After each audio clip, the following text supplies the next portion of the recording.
Hope. It dreams big, like really, really big. Hope sees potential when others don't. Whoa! And it can see the future. Hope is the boss of its money, but it knows what really matters. Hope is day one. Hope is everywhere you look. At Bank of Hope, we have the tools, guidance, and you got it, hope for whatever you want to achieve. So come in. Welcome to Bank of Hope.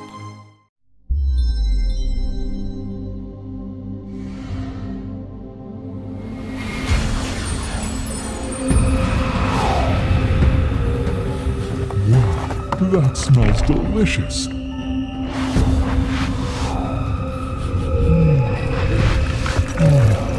Fantastic.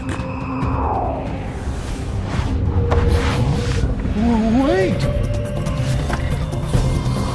That is amazing!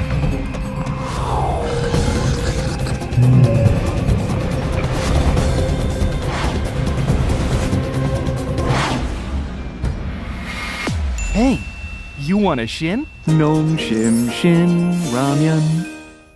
Feeling overwhelmed by the college admissions process? Pause and breathe. Admission Masters is here to illuminate your path to success. Our mission? To arm you with strategic tools and tailored advice that unlock your potential and sculpt your academic future. Picture our counselors as your personal navigators, expertly steering you through the admissions maze while amplifying your unique strengths. Remember, education is more than just grades. It's about comprehensive growth. We're committed to nurturing both your academic prowess and personal development, ensuring you're well-rounded for the journey ahead. Are you ready to reach new heights and turn your dreams into reality? Let's achieve greatness together. Hi, my name is Est, head college counselor at A1 College Prep.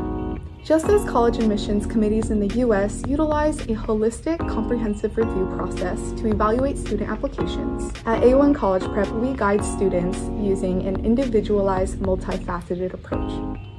Currently, we're offering a scholarship opportunity for eligible students for up to $5,000. Please reach out to us here for any inquiries and to learn more about this scholarship program.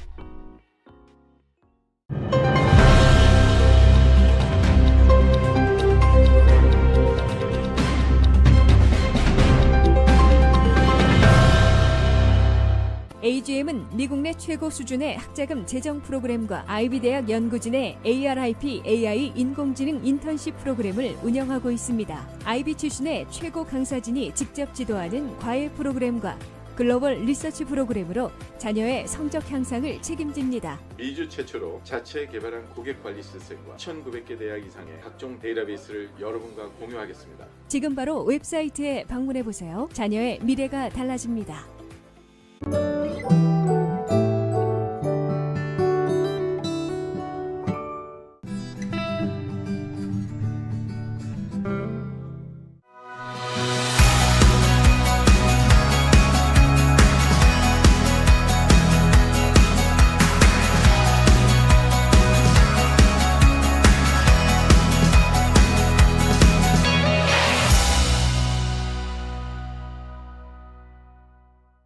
전문적인 리서치와 차별화된 접근 방법, 이경희 이민법 변호사, 투자이민의 EB5의 풍부한 경험에 이경희 변호사와 체계화된 멘토 시스템으로 철저히 교육받은 직원들이 여러분의 이민법 케이스를 도와드립니다. 이경희 변호사 사무실은 한 번 맡은 케이스는 끝까지 책임집니다. 항상 세밀하고 정확한 일처리로 고객분을 성심껏 도와드리겠습니다. 저희 사무실을 믿고 맡겨주시면 여러분의 케이스를 성공으로 이끌겠습니다. 투자이민 전문 이경희 이민법 변호사. Hope. It dreams big, like really, really big. Hope sees potential when others don't. Whoa! And it can see the future. Hope is the boss of its money, but it knows what really matters. Hope is day one. Hope is everywhere you look. At Bank of Hope, we have the tools, guidance, and you got it, hope for whatever you want to achieve. So come in. Welcome to Bank of Hope.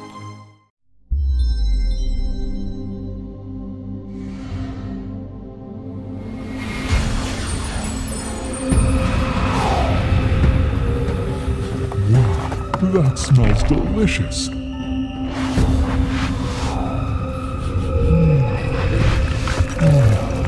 Fantastic. Wait! That is amazing!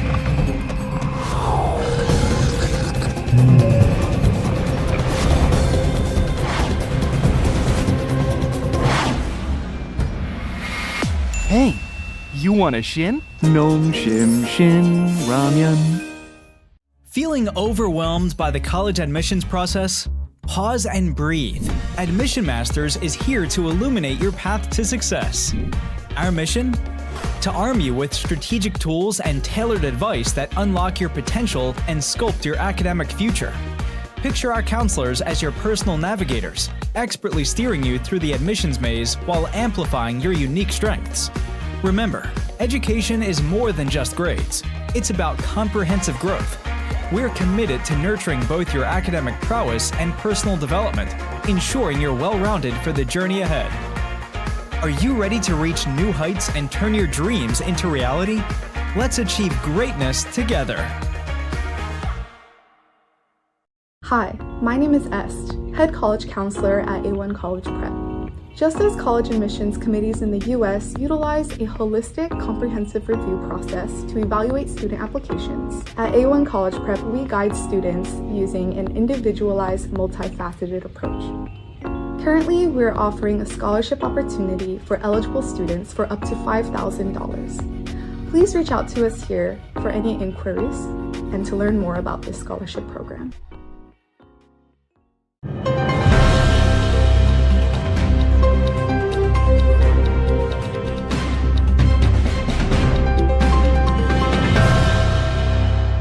AGM은 미국 내 최고 수준의 학자금 재정 프로그램과 아이비 대학 연구진의 ARIP AI 인공지능 인턴십 프로그램을 운영하고 있습니다. IB 출신의 최고 강사진이 직접 지도하는 과외 프로그램과 글로벌 리서치 프로그램으로 자녀의 성적 향상을 책임집니다. 미주 최초로 자체 개발한 고객 관리 시스템과 1,900개 대학 이상의 각종 데이터베이스를 여러분과 공유하겠습니다. 지금 바로 웹사이트에 방문해 보세요. 자녀의 미래가 달라집니다.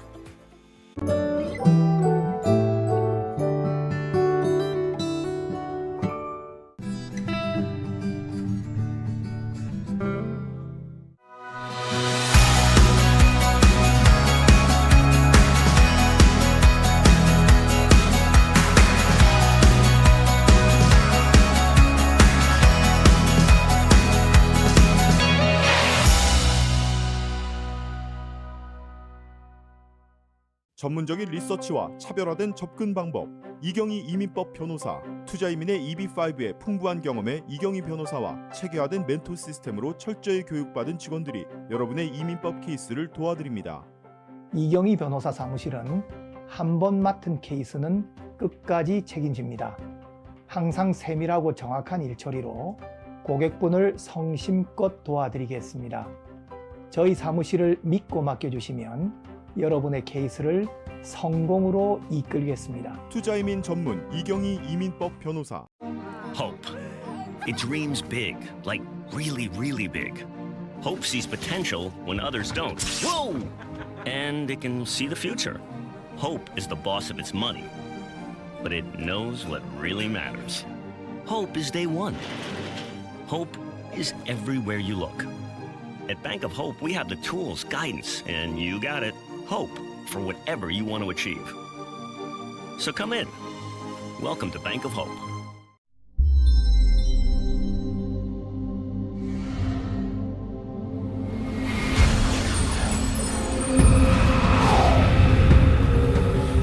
Wow, that smells delicious.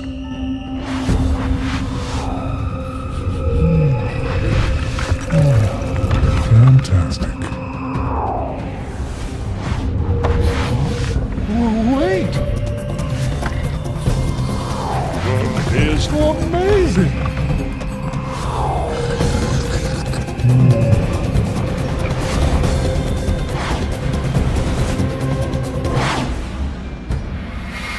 Hey, you want a shin? 농심 shin ramen. Feeling overwhelmed by the college admissions process? Pause and breathe. Admission Masters is here to illuminate your path to success. Our mission? To arm you with strategic tools and tailored advice that unlock your potential and sculpt your academic future. Picture our counselors as your personal navigators, expertly steering you through the admissions maze while amplifying your unique strengths. Remember, education is more than just grades. It's about comprehensive growth. We're committed to nurturing both your academic prowess and personal development, ensuring you're well-rounded for the journey ahead. Are you ready to reach new heights and turn your dreams into reality? Let's achieve greatness together. Hi, my name is Est, head college counselor at A1 College Prep. Just as college admissions committees in the US utilize a holistic, comprehensive review process to evaluate student applications, at A1 College Prep we guide students using an individualized, multifaceted approach. Currently, we're offering a scholarship opportunity for eligible students for up to $5,000. Please reach out to us here for any inquiries and to learn more about this scholarship program.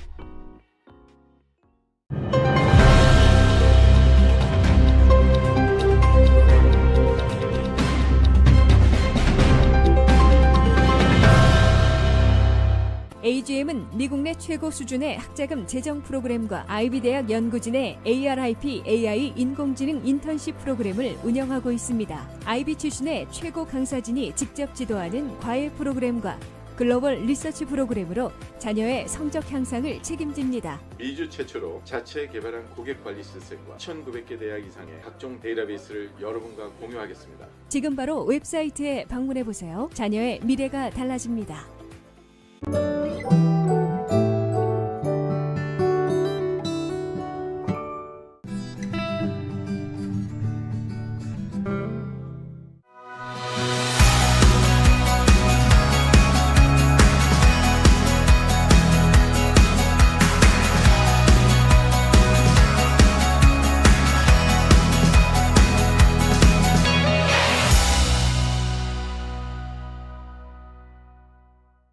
전문적인 리서치와 차별화된 접근 방법, 이경희 이민법 변호사, 투자이민의 EB5의 풍부한 경험에 이경희 변호사와 체계화된 멘토 시스템으로 철저히 교육받은 직원들이 여러분의 이민법 케이스를 도와드립니다.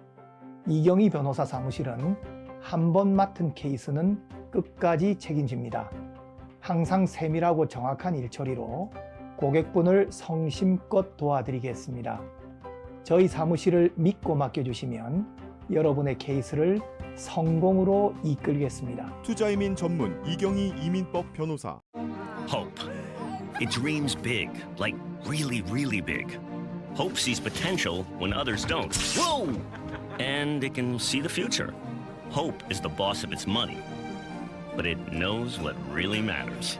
Hope is day one. Hope is everywhere you look. At Bank of Hope, we have the tools, guidance, and you got it. Hope for whatever you want to achieve. So come in. Welcome to Bank of Hope.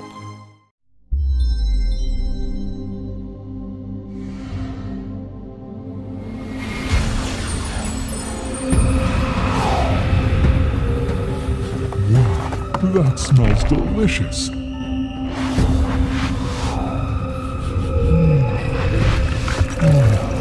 Fantastic. Wait! That is amazing!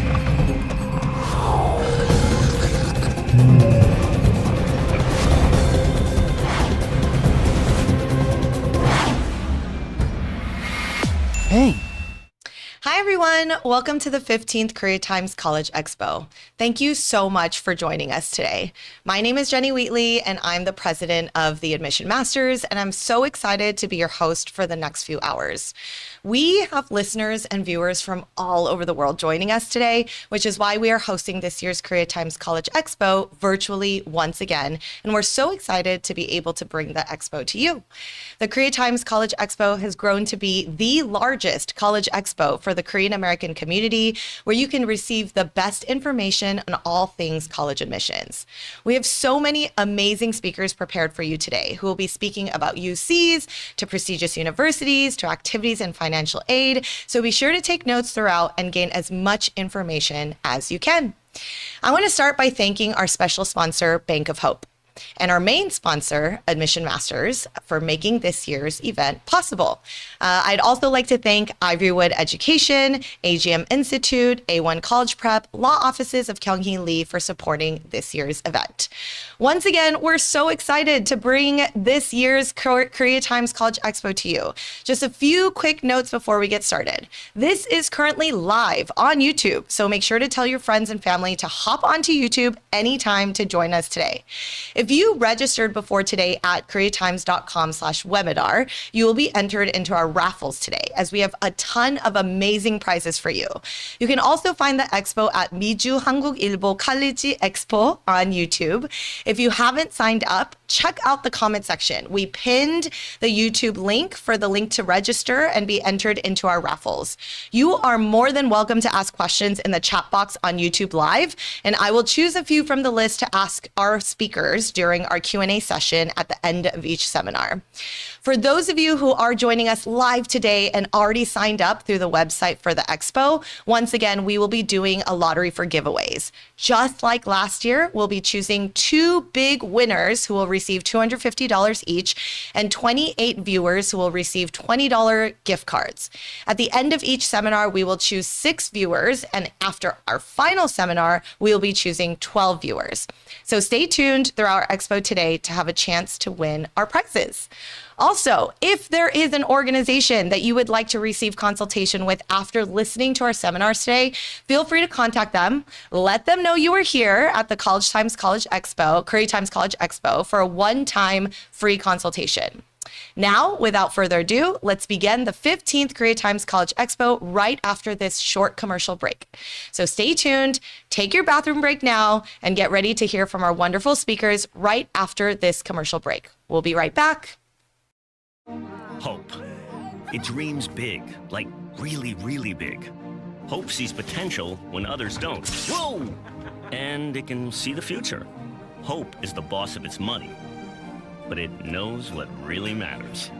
Hope is day one. Hope is everywhere you look.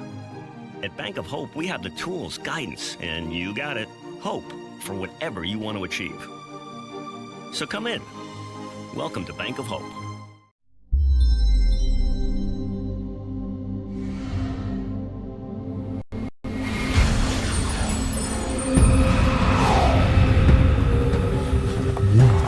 That smells delicious.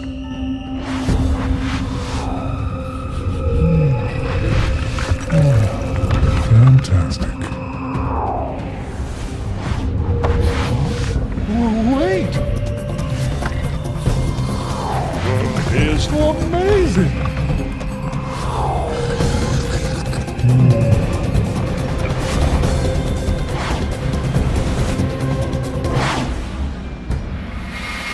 Hey, you want a shin? Nom shim shin ramen.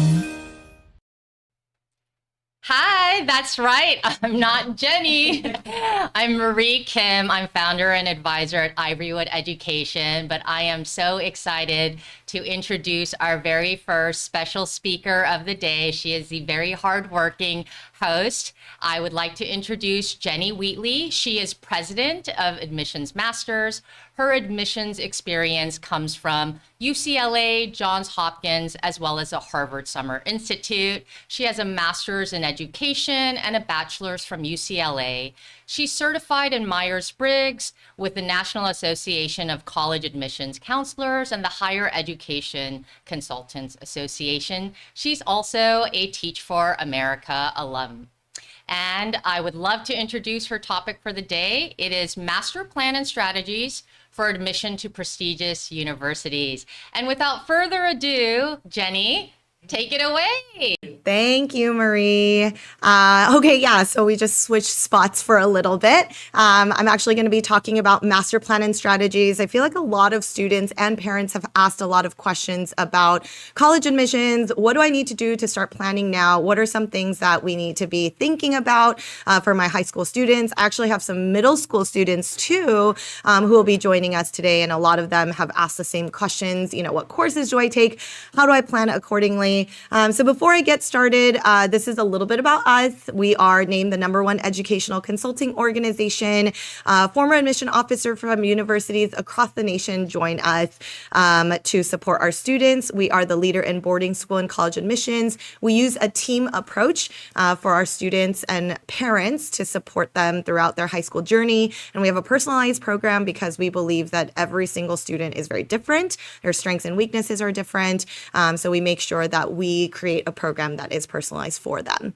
There's a QR code on the screen if you want to learn a little bit more about our organization and what we do. If you want a free consultation after my seminar today, then you can sign up through the QR code as well. So let's go ahead and get started. I just want to start with talking about admissions results. I'm sure a lot of you guys have probably already heard a lot of the admission results that are, that happened this past year with our seniors that just graduated. And it was tough. It was a tough year for everybody. The reality is admissions is going to become more and more challenging every year. I'm not going to go through the individual percentages. You can see it on the screen, so it's very simple to understand. But as you can see, you'll see a lot of 3% acceptance rates here, 5% acceptance rates, 4% acceptance rates. You know, admissions is just getting more and more challenging every year. Some of the trends that we've seen with the admission results, not only that it's becoming more challenging each year, but also liberal arts colleges are becoming more popular among applicants. So if you don't know what liberal arts colleges are, they tend to be smaller size schools overall, smaller professor to student ratio. They're also the types of schools that like to cover a breadth of knowledge. A lot of them have a core curriculum. And so they are a little bit different than your standard research university, but Swarthmore, Amherst, some of the colleges that I've written here, Williams, they are liberal arts colleges, and those are becoming more popular. More and more students are taking advantage of applying early, so early decision, early action. So it's really important to take advantage of the strategies. In fact, a lot of college admission officers now call early decision the new regular admission because there's so many students that are applying early decision and early action. So taking advantage of that, I think, is super important. But these are the three big trends that we've been seeing in admissions recently. I did also want to highlight a few things about college admissions and what college admission officers are looking for in their students. And you'll notice that from this chart and what I've kind of put in red, high schools that find, or college admissions that find things to be considerably important, moderate importance, limited importance, or no importance. And you can see that the top three largest considerable importance are high school grades in college prep courses, total high school grade, so your GPA essentially, and then your strength of your high school curriculum. So when they're looking at academics, these are the three most important determining factors of your academic index score, which is basically a score that you get in regards to your academics. So once again, high school grades and college prep courses. So those are like AP courses, dual enrollment courses, honors courses, and then your GPA, and then the strength of your high school curriculum.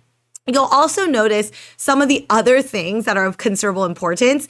Positive character attributes. I feel like a lot of students and parents have not really thought about this before, generally thinking like, oh, my academics and my extracurriculars are the most important things.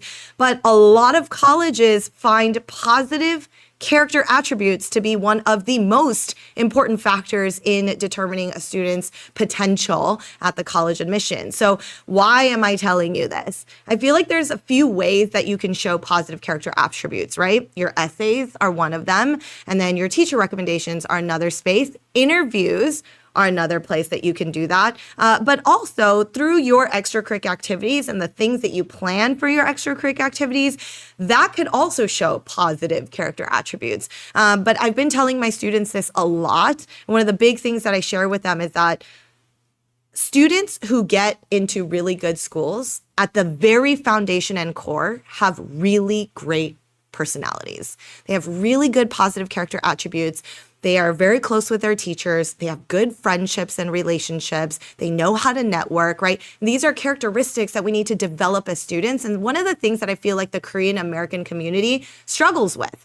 And so I feel like I really wanted to highlight that because we all know that your GPA and grades are really important, right? But positive character attributes are one area that I feel like students and parents don't really think about when they think about their high school journey. So I really wanted to highlight that.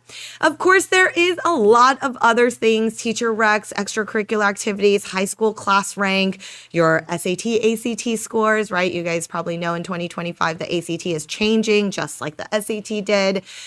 Portfolio, your interview, work experience, right? There's a lot of other things that they take into consideration when they're looking at your application. However, as I showed you in the previous slide, I would say that these are probably the factors that are the most important. Okay, so percentage of colleges attributing considerable importance to factors in admissions decisions.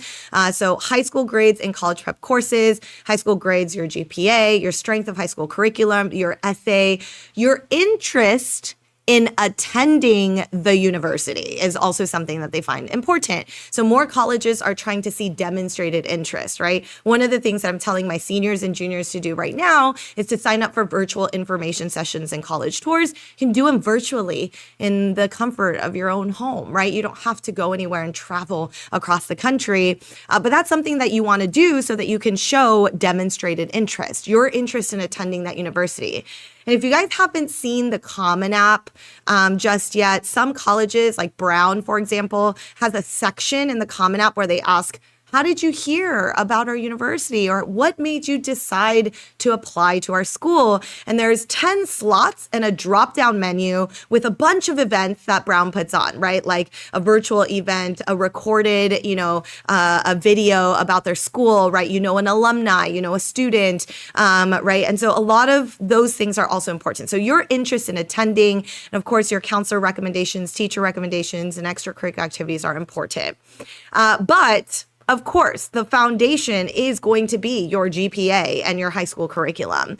The other factors like your essays, your demonstrated interest, your rec letters, your activities, those are things that will add value to your application, but your grades and GPA are the foundation, right? And so that's something that you need to know and focus on generally.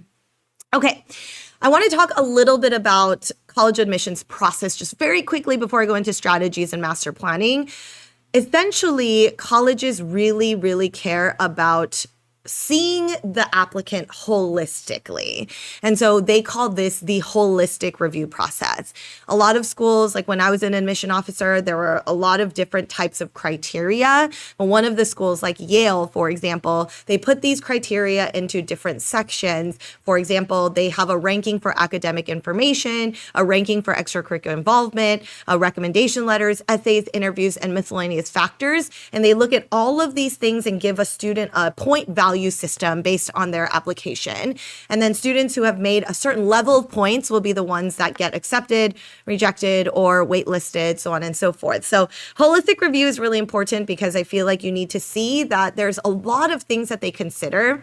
I do feel, and I will say this at the very end too, that college admissions is a game. And there is a lot of strategy that goes into college admissions. So one of the things that you really need to understand is like academic stuff, your courses, your grades, your GPA, those are things that you have control over, right? You can study harder. You can preview concepts.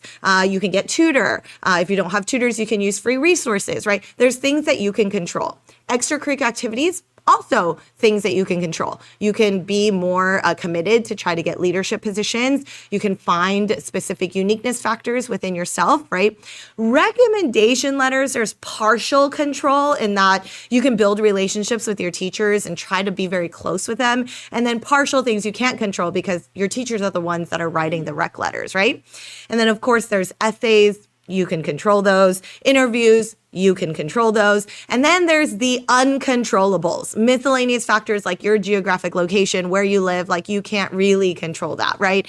If your legacy, your parents went to a specific college, you can't control that because your parents already went to the college or didn't. Financial situation, can't really control that as a high school student. That's something that, parents and families have. So there are uncontrollable factors, unfortunately, in college admissions, but the majority of the things that you can do to prepare for college for this holistic review process is controllable, right?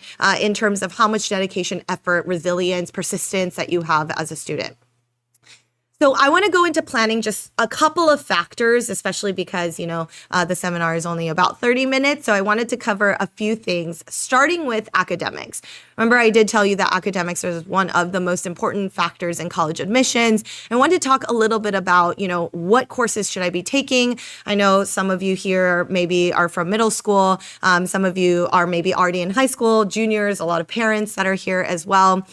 So generally speaking, for academics, you want to ideally take the most challenging courses that you can manage. Now, on the side, I did write just a very general plan, right? 9th grade, how many honors and AP courses you can take, 10th grade, 11th grade, 12th grade. But this is very dependent on the school you go to. You might go to a high school where they don't offer AP courses for 9th graders. You might go to a high school where they may not offer, as many AP classes to take as a high school. And you might go to a school where they offer a lot of AP courses for freshmen and sophomores. So it really depends on the school that you go to, but generally speaking, you should take the most challenging courses at your high school that you can handle. I say you can handle because it doesn't help for you to take a bunch of honors and AP courses if you are going to get C's and D's and fail those courses, right? So that's not as helpful. So if you are a student that did well in middle school and you're like, you know what? I feel like I can take some more honors classes. Maybe I can throw in one AP class as a freshman, like AP Human Geography is a pretty popular one. AP Comp Sci is another popular one. So if you take those classes as a freshman and you do really well, right, academically, then in 10th grade, you can push yourself even more, right? So I usually tell my students, test your waters, right? See how much you can do. Take a lot of that, because if you don't take a lot of honors classes and only take a bunch of regular classes your freshman year, then you may not have access to honors and AP courses your sophomore year, right? Or your junior year, because you have to be in honors classes to go to honors classes, or do really well in a regular class to go to honors classes, right? So just thinking about that, I think it's really important to just think about, what can I manage as a freshman? What can I manage as a student? And take those classes that you can manage. The other thing that college admissions are looking for is trend, right? Academic trends. So you need to be taking more and more rigorous classes every year. As a freshman, if you've taken 3 or 4 honors classes and you did well and you got A's, maybe a couple B's, but you did well, then in 10th grade, you can throw in 1 or 2 AP courses there, right?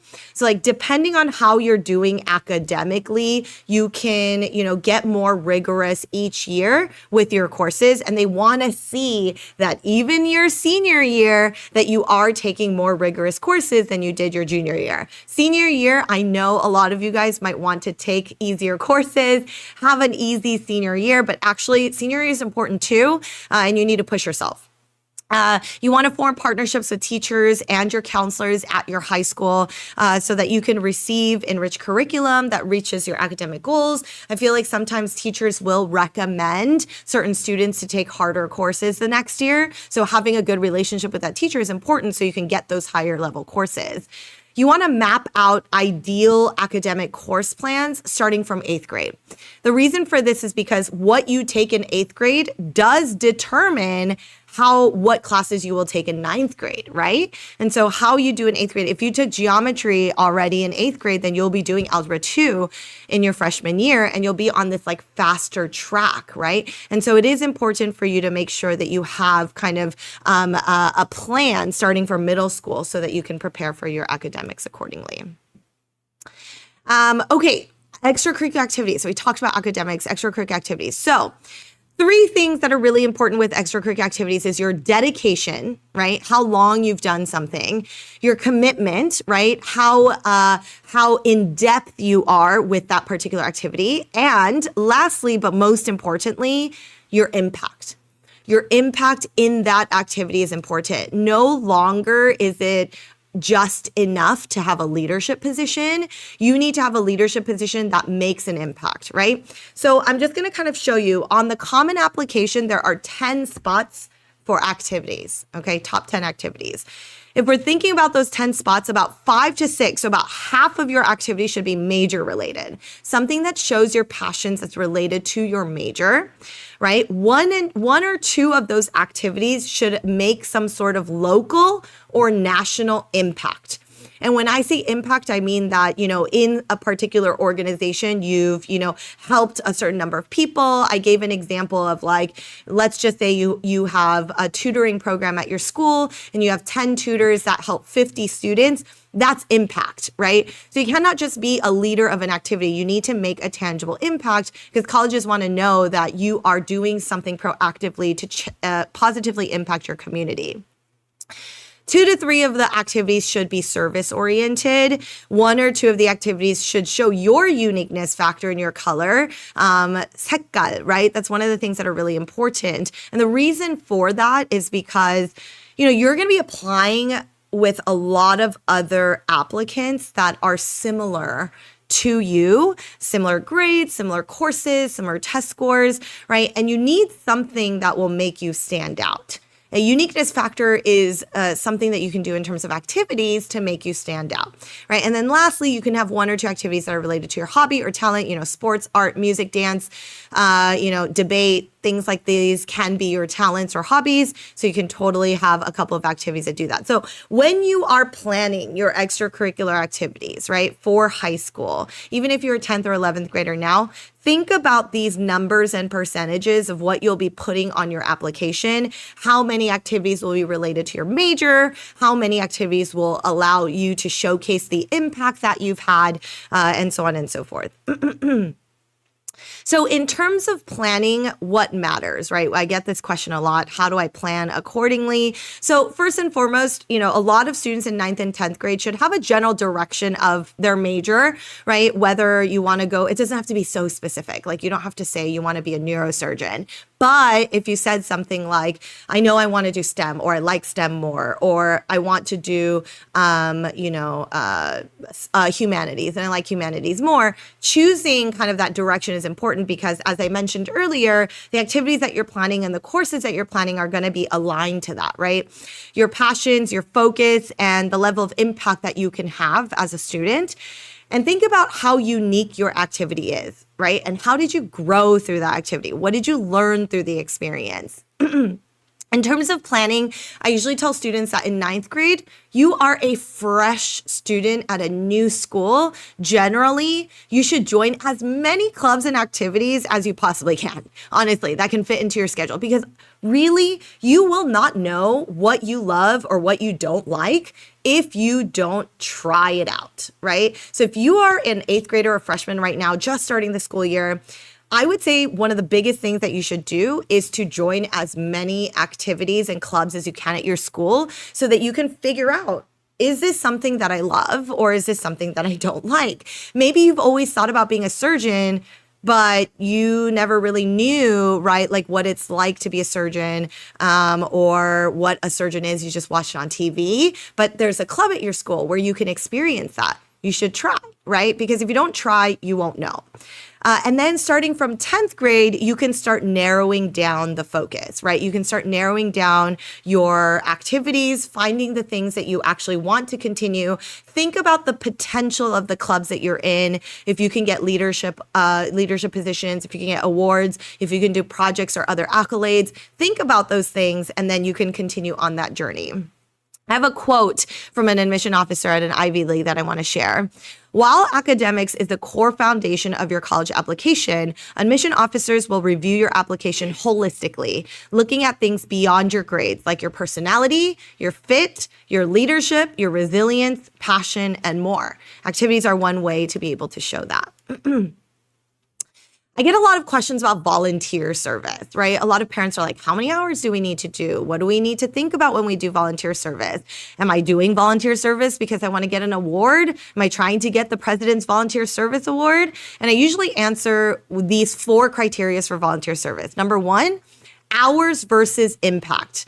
The number of hours you do is not as important as the impact you have in the service, right? So if you are someone that goes to clean up beaches every week, you should think about how many pounds of trash that you actually picked up, because that number and data is what you should be putting on your college application, right?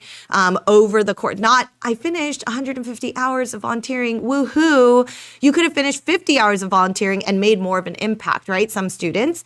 So impact is more important than the number of hours. Yes, getting awards is fantastic. And if you can reach them, that's great. But college admissions are more focused on the impact than they are the awards. Think about, the second thing I say about volunteering is think about activities that are related to your major. So if you are a student that's really interested in math, for example, tutoring students in math, or creating a math curriculum for, people who have autism, or developing, if you're interested in environmental science, doing some sort of environmental science project is also, that's very valuable, right? So thinking about volunteering as it relates to your passions is one way to think about volunteer service. I also tell students, think about how that connects to your story. I am a huge believer in that every student has a story. You have a story to tell, you just probably don't know it or haven't found it yet, but everyone has a story. And thinking about how your service projects connects to your story is really important, because when admission officers look at your application, they're gonna think about how your activities kind of connect to the rest of your story as a person, your environment, your cultural background, things like that.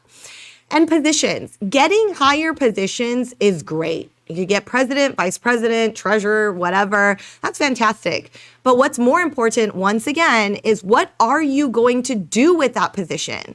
Are you just a president that shows up and shows a PowerPoint presentation every single meeting? Or are you a president that is going to actively seek opportunities to make an impact at your school or your local community, right? So positions are fantastic, but that is a responsibility given to you. And what you do with that responsibility to make an impact is really important. So don't just think about positions as like, oh, now I have another thing I can write on my application, because what's more important than that is the what you do, right? What do you do with that position? I also want to talk about teacher rec strategies really quickly, because I feel like this is an area that my students struggle with the most. I do have students who are just very naturally really good at developing relationships, but most of us, I feel like, are not like that. It takes effort, right, to build a relationship. So when you think about teacher rec strategies, you want to choose the right teachers and develop personal relationships. Ideally, you want to choose a teacher from your junior year, because colleges do want to see somebody who taught you in a higher level course, and most higher level courses are taken in your junior year. It doesn't always have to be a core subject. I feel like there is this kind of myth, right, where a lot of people think that you need to get one from an English or math teacher or a science teacher, but actually it doesn't have to be a core subject, except for schools like MIT or Caltech, where they require you to have one humanities and one STEM teacher. But if it's not a school like that, what really actually matters is how much that teacher knows you beyond the classroom, not just a student who raises their hand and participates a lot, because teachers say that a lot in their rec letters. They participate a lot in my class, but the reality is you want to make sure that your teachers say something more than that, not just participation, but talks about what matters, right, in regards to this person's personality and their characteristics and how they support other students in the classroom, things of that nature, right? Ivy League admissions also said this quote: "Remember, we're looking for that final piece of the puzzle that allows us to be confident about the decision we make, and teacher recommendations usually do that for us." Right? And so that's one of those things that I tell my students, like, you need to build these relationships early on, because your teacher rec could be the determining factor of accepting you as a student, right? As an applicant. So those are some of the strategies that I want to mention. In regards to planning, I wanted to give you guys a crazy statistic. 10% of teacher recommendations are considered below average, right? Below average as in like The teacher is like, no, I actually don't recommend this student to go to this college. Or, the student is okay. It's just like a below average rec letter. 10% of rec letters are above average. In fact, in my 6-year admissions career, I feel like when I've read recommendation letters, there were really 10 students out of 100 applicants where I was like blown away by how amazing their recommendation letter was.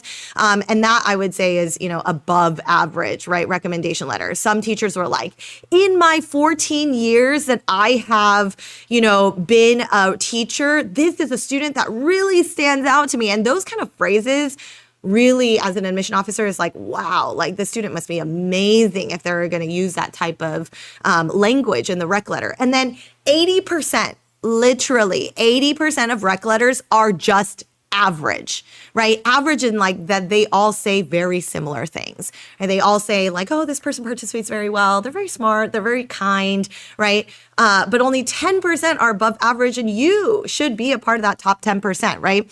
So thinking about planning, who you should get a recommendation letter from is not as important as what they say about you. So remember I said earlier, like it doesn't have to be a math, English, or science teacher. You can get it from a Spanish teacher. That's fine. I wouldn't recommend a PE teacher.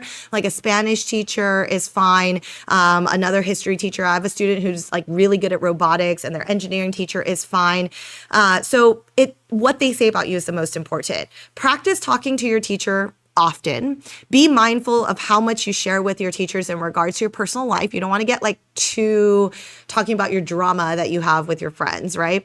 Keep consistent relationships with them from 9th to 12th grade. And don't be afraid to ask for advice. I feel like teachers are humans too. I was a teacher for 4 years, and I feel like I loved when my students came to me to ask questions, right? Not just about the things that I was teaching, but if they had questions about other things, I was so happy to help them because that was my job as a teacher. So I think practice talking to your teachers, be mindful of, what you're sharing, and don't be afraid to go to them and ask for advice. I feel like teachers are there to help you and support you. Build that relationship early.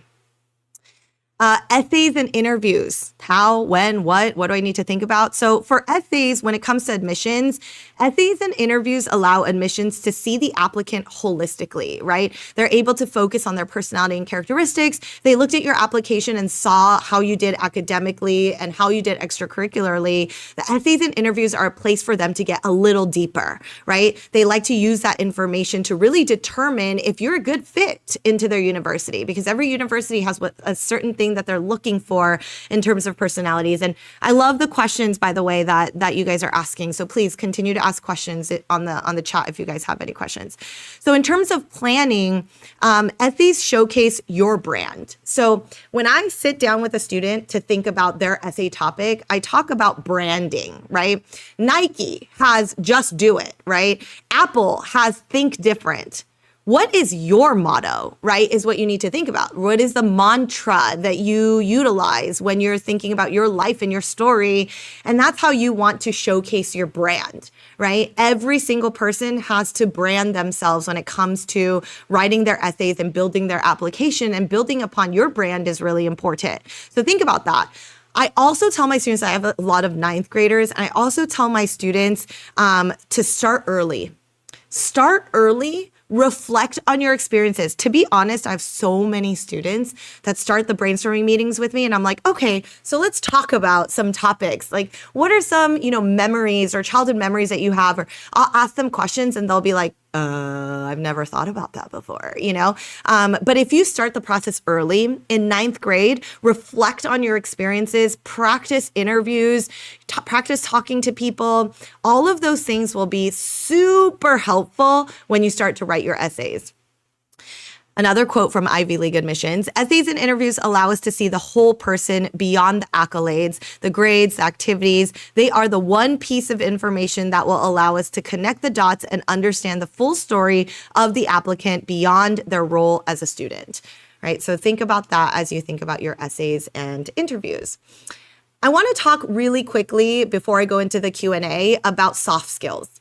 One of the things that college admissions have talked about that they're really looking for are these 4 soft skills, right? Soft skills are like different from hard skills. Hard skills are like, I'm a good debater, I am a good dancer, right? Soft skills are more about intangible personality and characteristics, right? So there's 4 things that admissions are looking for. The first thing is resilience and dedication, right? They want to see your activities show a level of growth, your persistence, your drive, right, of wanting to do certain things. Intellectual curiosity. Summer activities that can show your intellectual curiosity, research, internships, taking courses outside of your high school, doing some sort of activity that lets you and allows you to build on your major, your passions.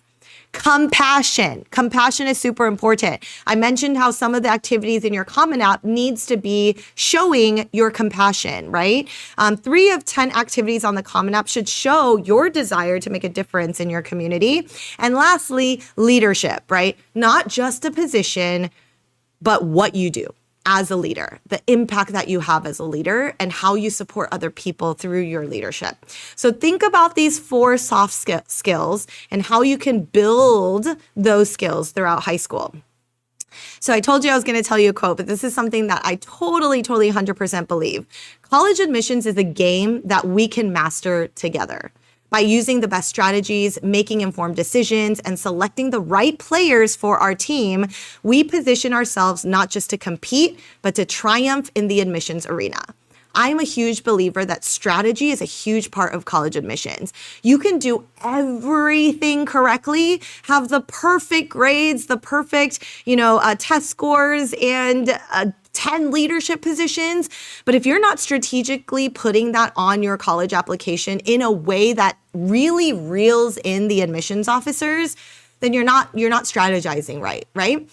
There's a lot of other strategies too. Think about how much time you don't have in high school and how can I, showcase and do all of these activities to showcase my activities and my leadership and my dedication if my time is limited, right? These choices and decisions that you need to make in high school are so pivotal and so important in college admissions. So I totally think that if you are a student that doesn't have good grades, right, you're getting B's, maybe you have a couple C's, your GPA and your test scores are not fantastic, there's still things you can do to strategize to make up for those things, right? So I totally think admissions is a game, and I think it's something that we can master together. I just want to say thank you guys again. Once again, you can sign up for a free consultation by taking a picture of this QR code. And with that, I will go into the questions. And please feel free. We have some time. So feel free to continue asking questions, and I'd be more than happy to answer them before we go on commercial break. So we have a question. Would it be better to join multiple volunteer groups? You mentioned that impact is important, but wouldn't participating in just one be insufficient? That is such a good question. So I want to talk about volunteering, just back up a little bit, okay? Yes, you can join multiple volunteer groups, but I would recommend that those volunteer groups are all a little bit different in what they do, okay? So let me explain that. So for example, if you're joining Key Club, Interact, and I don't know, like other volunteer groups that do similar things where they just kind of like NHS, CSF, same idea, right? They do volunteering where it's all a little bit different, and they just want you to rack up the hours so you can get an award. I wouldn't join multiple volunteering clubs or organizations that do that, right? If you join Key Club, just do Key Club, and then join another volunteering group where maybe they teach kids music, or join another volunteering group where they teach kids like STEM concepts or tutor math, right? So if you join volunteer groups that all have a different purpose, then I think, Daniel, you're absolutely fine to join multiple clubs. I also want to clarify, Daniel, that when I talk about impact doesn't always need to be through volunteering organizations. Impact can be something else. Like let me give you an example. So if you're a student who like really cares about, providing chemistry, AP chemistry resources for free for people who don't have finances to get a tutor, and you create a website where you put all of those AP Chem resources on there, that's impact. right? It doesn't have to be like, we don't have to connect hours to impact. I think impact can be anything where you think about a challenge that's in your community and you work to solve that challenge. It could be a small challenge or a large challenge, right? So that I think is something to think about. Hopefully that answers your questions, Daniel. Another great question. I'm close with my school teachers, but I'm not sure how to get close to my school counselor. Can you give me some tips? Absolutely. So it's a little harder, right, Haley? I would say like teachers, you see them every day, you go to their class, you see them often. Counselors, you really only see them like maybe once a year when you choose your classes, right? Maybe twice a year, So one of the things that I've told students is that start talking about colleges early with your counselor. I think that's something that's really important. Your counselors are available. You just need to email them or just ask them to schedule a time to meet. And just like I told you to get close to your teachers by asking for advice, go to your high school counselor to ask for advice. For example, like I had a student who really wanted to start like a HOSA chapter at their school.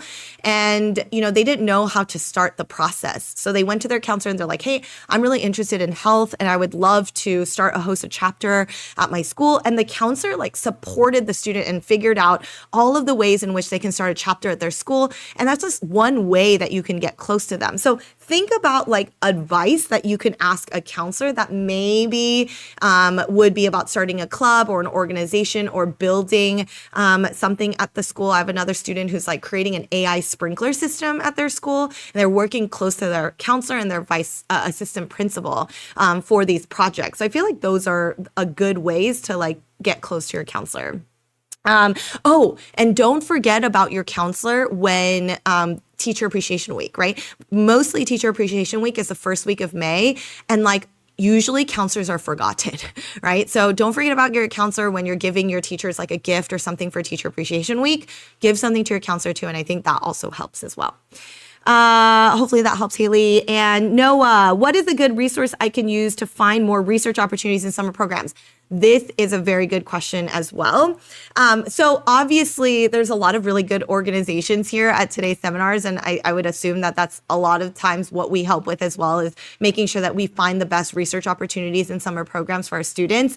But I do want to give you a website. I don't know, maybe it won't help as much for humanities, but MIT has a web page or a link where they have the top and best research and internship and summer program opportunities for students in high school. And I'm pretty sure you can just check it up on Google because I didn't memorize the URL. But MIT has a page like that that's really helpful for students. So I think that could be a good place to start. But I also think, Google has so much information. And I know sometimes it's hard to figure out like what types of information is best, right? How do I know if this summer program's actually legit, right? And so that's kind of what a lot of our consulting companies do, I would say, is to like make sure that we choose the opportunities for our students that would be strategic and best for you. I would also like to say technically, free summer programs and internship opportunities are usually the most prestigious, right? Because you don't have to pay anything to go. You go through this whole rigorous application process and sometimes an even interview. And so I would say maybe starting with looking for some free ones, and that MIT webpage that I was talking about is also good. Okay, last question. Hi, Elosin. Thanks for the value information. Could taking an AP course not related to your desired major be a waste of time? I want to major in STEM, but I'm taking AP music theory. Super good question, Elosin. Not at all.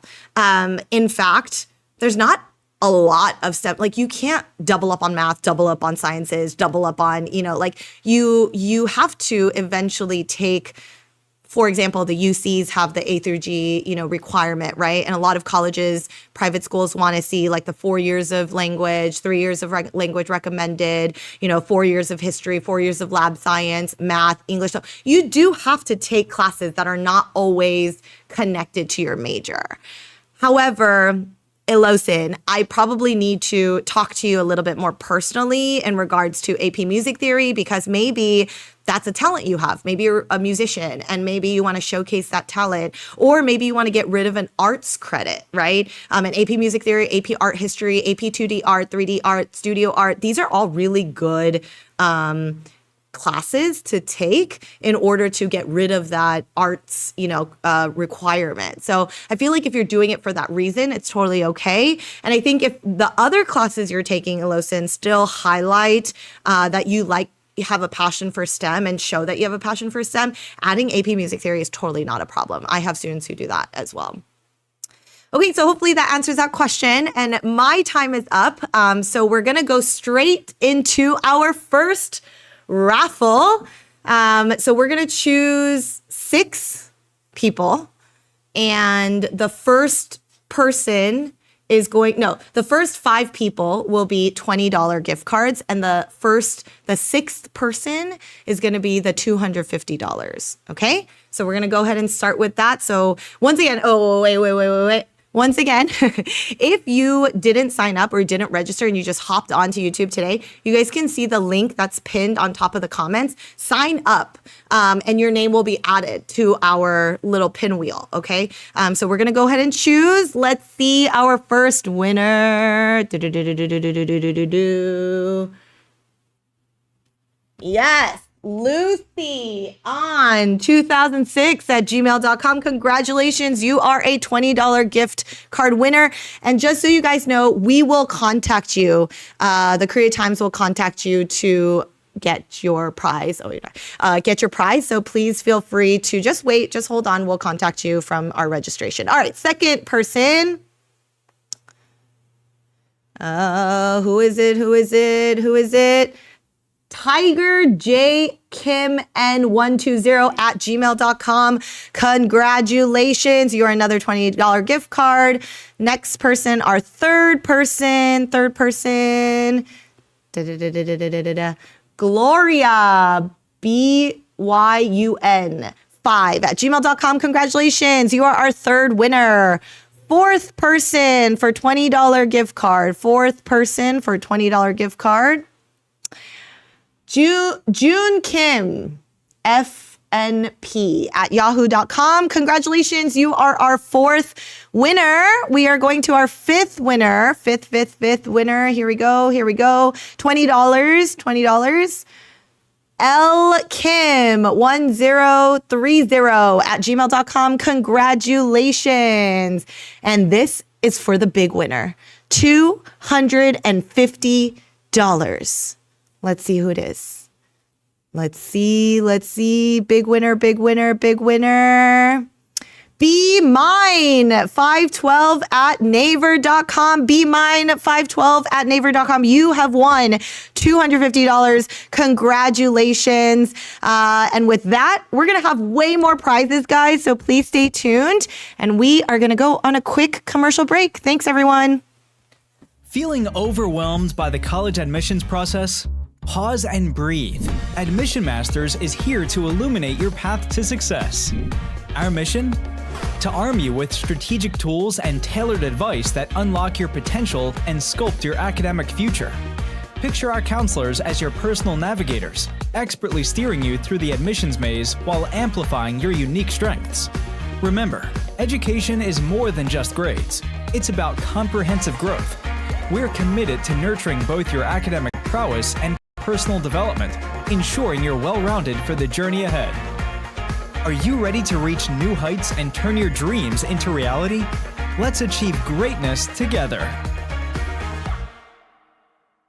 Hi, my name is Est, head college counselor at A1 College Prep. Just as college admissions committees in the U.S. utilize a holistic, comprehensive review process to evaluate student applications, at A1 College Prep, we guide students using an individualized, multifaceted approach. Currently, we're offering a scholarship opportunity for eligible students for up to $5,000. Please reach out to us here for any inquiries and to learn more about this scholarship program. Welcome back in a different position here now. I am very excited to introduce our next speaker, Est Park. She is a college counselor at A1 College Prep. She has her MS in social work at Columbia University, a BA in psychology at Pomona College. She was an admissions interviewer at Pomona College, certified in motivational interviewing from Columbia University, certified in crisis counseling, and an APA member. She will be speaking to you guys about academic and extracurricular excellence factors. So let's give a warm welcome to Est Park. Hi, my name is Esther, and I'm a main college counselor at A1 College Prep. Thank you so much for the introduction. Today, we're going to be diving into academic and extracurricular excellence factors.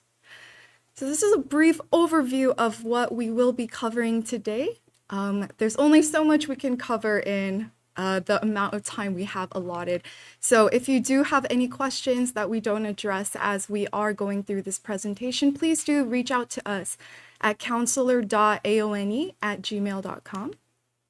We're going to begin by really defining what excellence is, diving into the various factors of academic excellence versus extracurricular excellence, and how those excellence factors culminate in terms of college fit and application strategies. This is a very key component because I know that out of anxiety, out of ambition, out of a desire to really succeed in our higher education institution and college acceptances, sometimes we don't strategize in terms of how we value our excellence factors and build that on our application. So beginning with defining excellence. My sister is getting married soon, so I'm going to be starting this presentation like a wedding toast, but the Merriam Dictionary defines excellence as the quality of being valuable or superior. So what does valuable mean? It means how, when the admissions officers look at your college application, how much value do they see in you in terms of academically? What can you bring to their campus? What can you contribute? Are you a good fit? And the second aspect is superior in terms of excellence. This aspect really dives into among the prestigious applications that they are already receiving. How will you stand out? And in today's college admissions landscape, in which we have Ivy League institutions having 3 to 4% acceptance rates as of last year's cycle, how can you truly stand out by leveraging and strategizing with your excellence factors? These excellence factors are not just fluff, they're not just things that look impressive on paper, but they should be genuine. They should offer admissions officers insight into your personal character and values, your genuine passions that really allow you to stand out. So let's begin with objective excellence. We have two types of excellence that we want to dive into today. And the first is objective excellence, and the second is subjective excellence. When we take a look at objective excellence, this is the conventional or more intuitive form of excellence that a lot of students and parents have that I interact with. And this is achievements that are very tangible. It's evidence-based, measurable through awards or accolades. And some examples might include winning medals or competitions at various levels, earning academic distinctions, whether that's from College Board for your PSAT, for your AP scores, or at school if you're on the honor roll for your GPA achievements. And another one is winning prestigious scholarships. Now, how do we define then subjective excellence? And the key note is within that word itself, subjective, right? It's what is your confidence and commitment to particular pursuits, activities, ambitions without external recognition?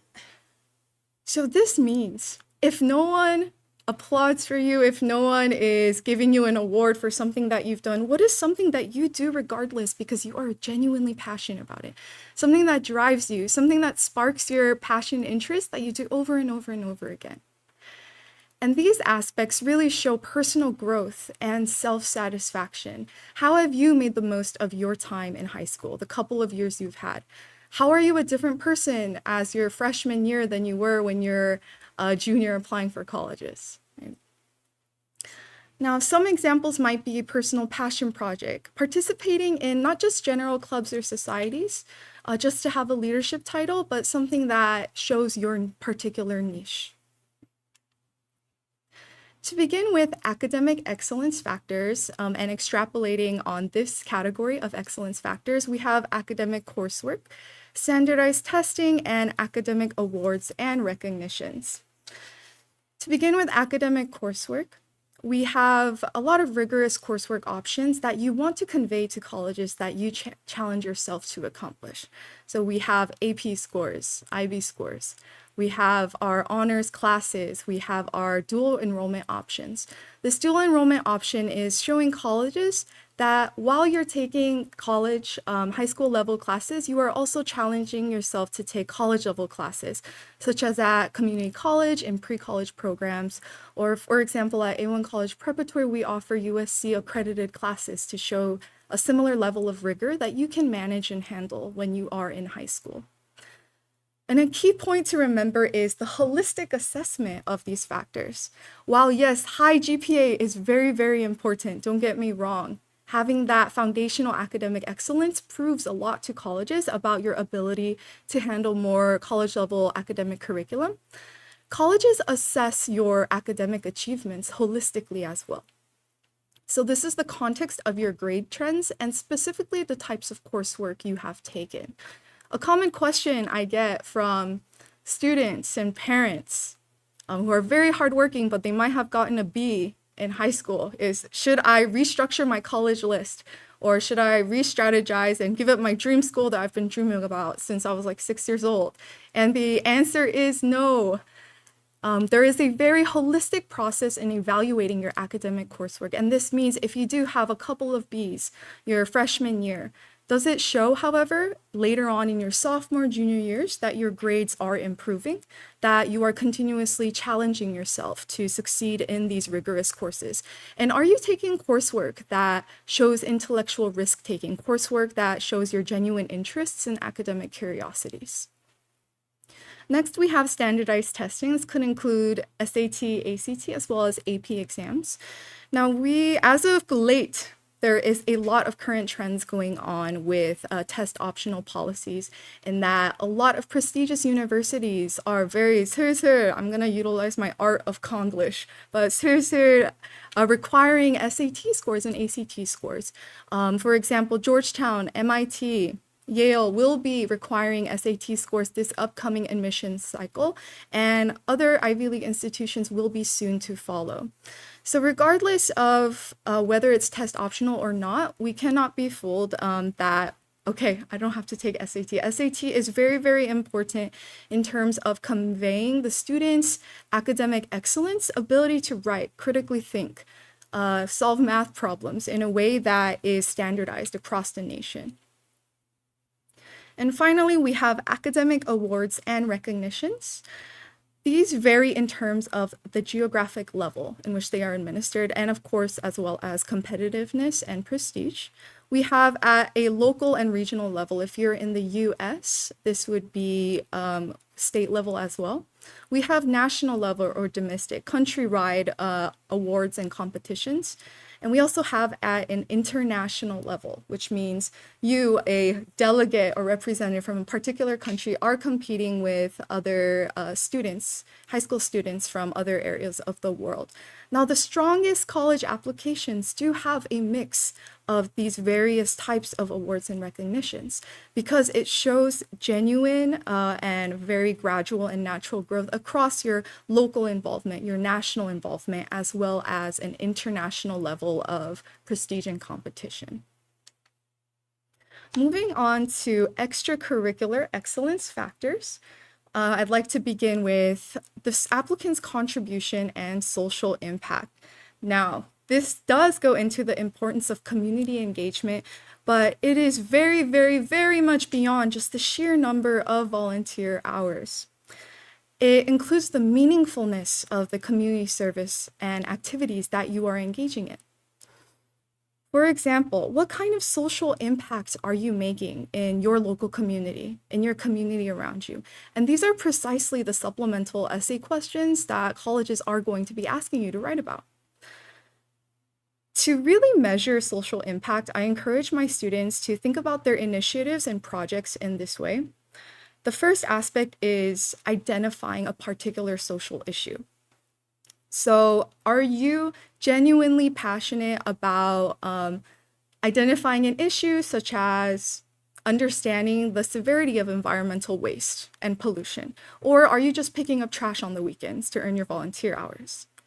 And the second aspect is proposing an innovative and creative solution for the particular issue that you've identified. This is what impact is, social impact.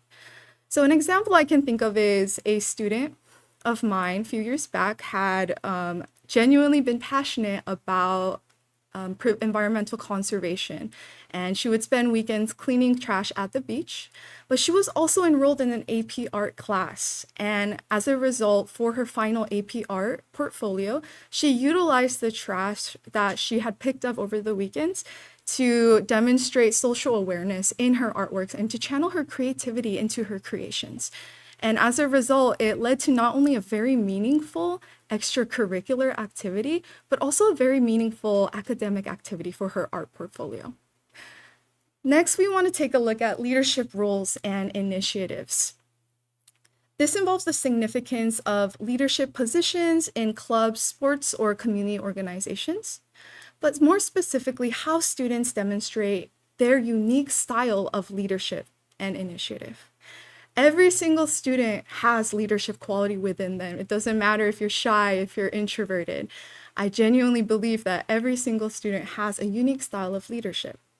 So let me elaborate a little bit on that. For example, when you think about a conventional leader, you think about an individual who might be more extroverted, who's great at public speaking, who is very charismatic, really knows how to be a human version of a pick-me-up when they are speaking to their members of their team. However, that is not the only style of leadership that can genuinely be impactful in your endeavors. For example, some of the most impactful leaders I've had the privilege of being led by from previous work experiences or in my current work as well, are individuals who are very relational, one-on-one. They really value meaningful and deep conversations. And they really take the time to get to know members of their team on an individual basis.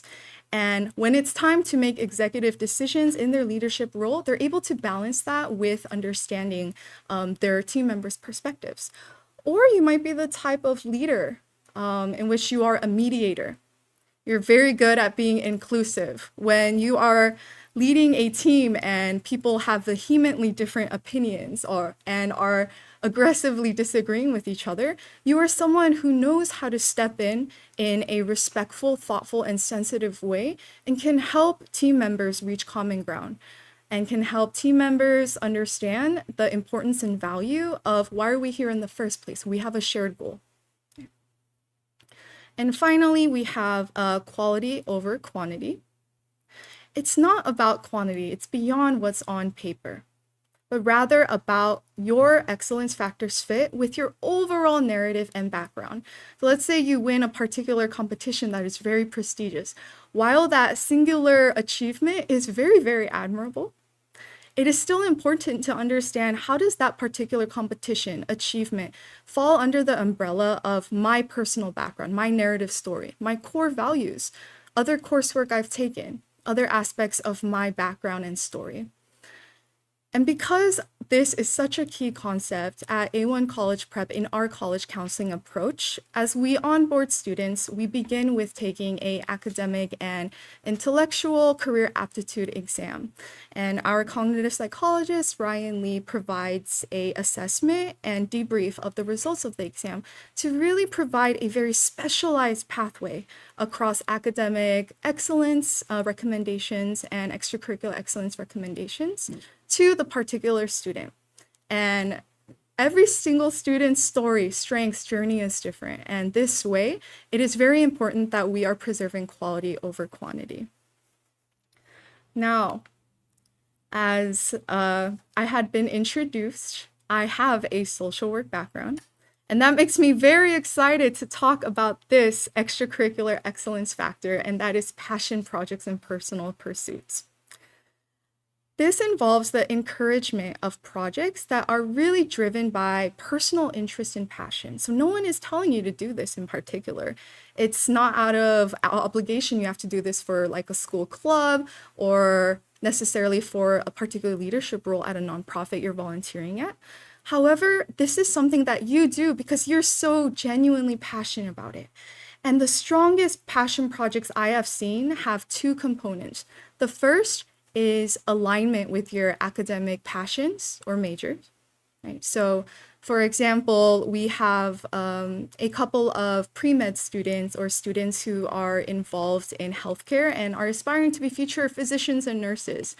They are doing passion projects at A1 about the opioid crisis, really addressing a public health crisis and how to exercise preventative public health education and raise awareness for individuals who might not understand the consequences of the opioid drug crisis.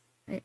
And that is a very clear alignment with their academic passions, their genuine care for the physiological well-being of the community around them. Now, an additional personal passion project that my students have developed is a virtual teen helpline program. And this occurred during COVID, right? Where during the pandemic, everyone was in quarantine and the students had recognized that there's a severity in isolation and a lack of accessible mental health support that they are having difficulty accessing. So what can we do? And as a result, they developed a peer-based mental health initiative to provide peer-based emotional and social support to their colleagues, to their peers. And this is so impactful because while I do encourage them, guide them, supervise, and do provide tangible structure for how they can accomplish their passion project goals, this is completely student-led in terms of how the students themselves cultivate an emotionally safe space for all of the visitors of this helpline. Now, the last component I'd love to dive into is, now that we've spoken about excellence factors, discussed a couple of examples, how do these excellence factors fit into a student's college application? And this has to do with college color and strategy. Excellence factors, in the perspective of college admissions officers, are assessed in the unique context of the school's color, their personal values, and fit with the applicant. And this involves a couple of elements. College fit is defined as how well an institution meets a student's unique personal, academic, extracurricular, and financial needs, as well as how an institution aligns with a student's personal values, aspirations, and goals. So to give an example of what college fit might look like, if you are interested in business or economics, or you want to be a future consultant, and you spent a lot of your internships your summer doing internships in a pre-professional context, interning at banks, participating in very professionally based work experiences as a high school student, colleges that have a co-op program, for example, like Drexel or Northeastern universities, might see you as a very, very good fit. Now, this is because co-op programs are a very unique type of program in which the school curriculum is divided into a semester of academic involvement and your regular academic coursework, and then another semester of usually paid work experience in your particular major or field, and showcasing in your college applications that you are someone who values a mix of classroom and out of the classroom professional experiences is an excellent way to demonstrate your unique school color. Another example that really comes to mind is the UCs. As someone from a social justice, social work background, I love how state schools, how public schools are grounded upon the notion of accessibility to education, right? So ensuring that there are more accessible tuition being offered, paying special attention to first-generation students, from immigrant backgrounds, providing a lot of diversity-related initiatives to include these students from these particular populations in their student body. And as a result, colleges want students who value similar diversity-oriented values as well. As a student, were you involved in volunteer experiences and initiatives that was, for example, addressing a marginalized community? Are you someone who likes to keep to themselves, make sure you just get good grades and good leadership roles? Or are you someone who leverages your knowledge, leverages your extracurricular resources to serve people in need? Now, as someone from a first-generation background, I genuinely see academics and higher education access as a privilege. And this is something I love to instill in my students as well, that really leveraging our knowledge and our love for serving our community is not only good for college applications and provides a very robust college application that is very multidimensional and reflects your values, but it's something that really leads to personal growth and personal maturity that'll serve you in the long run, even beyond college. Now, to just briefly give a couple more examples of a case study of excellence factors, we have, for example, our first group of institutions here, like Johns Hopkins, Northwestern, U Chicago. In terms of academic excellence, as expected, they have an excellent SAT range of 1460 to 1530. So even if these schools or a particular institution might be test optional, there is an expectation that you convey your academic excellence. And a GPA of 3.85 to around 4.0. Now, in terms of their unique extracurricular excellence, we can see that there's a lot of value on subjective excellence factors. This means your passion projects, how you personally define what your unique qualities are through your academic activities, your extracurricular activities. And as a result, we want to include also our collaboration and contribution factors. Are you simply contributing to your community by building hours? Or are you making a meaningful contribution by contributing to a cause or a community that resonates with your personal identity, your personal background? Now, I would like to compare that group of colleges with the following group: UPenn, Cornell, Columbia, and Vanderbilt. We can see here that there is a slightly higher expectation of the SAT range for these colleges, as well as excellent AP scores. A common question I get from students and parents is, what do I need on my AP scores? And if you want to apply to any of these prestigious colleges or Ivy Leagues, we do recommend mostly 5s and a couple of 4s. So an average of like 4.3.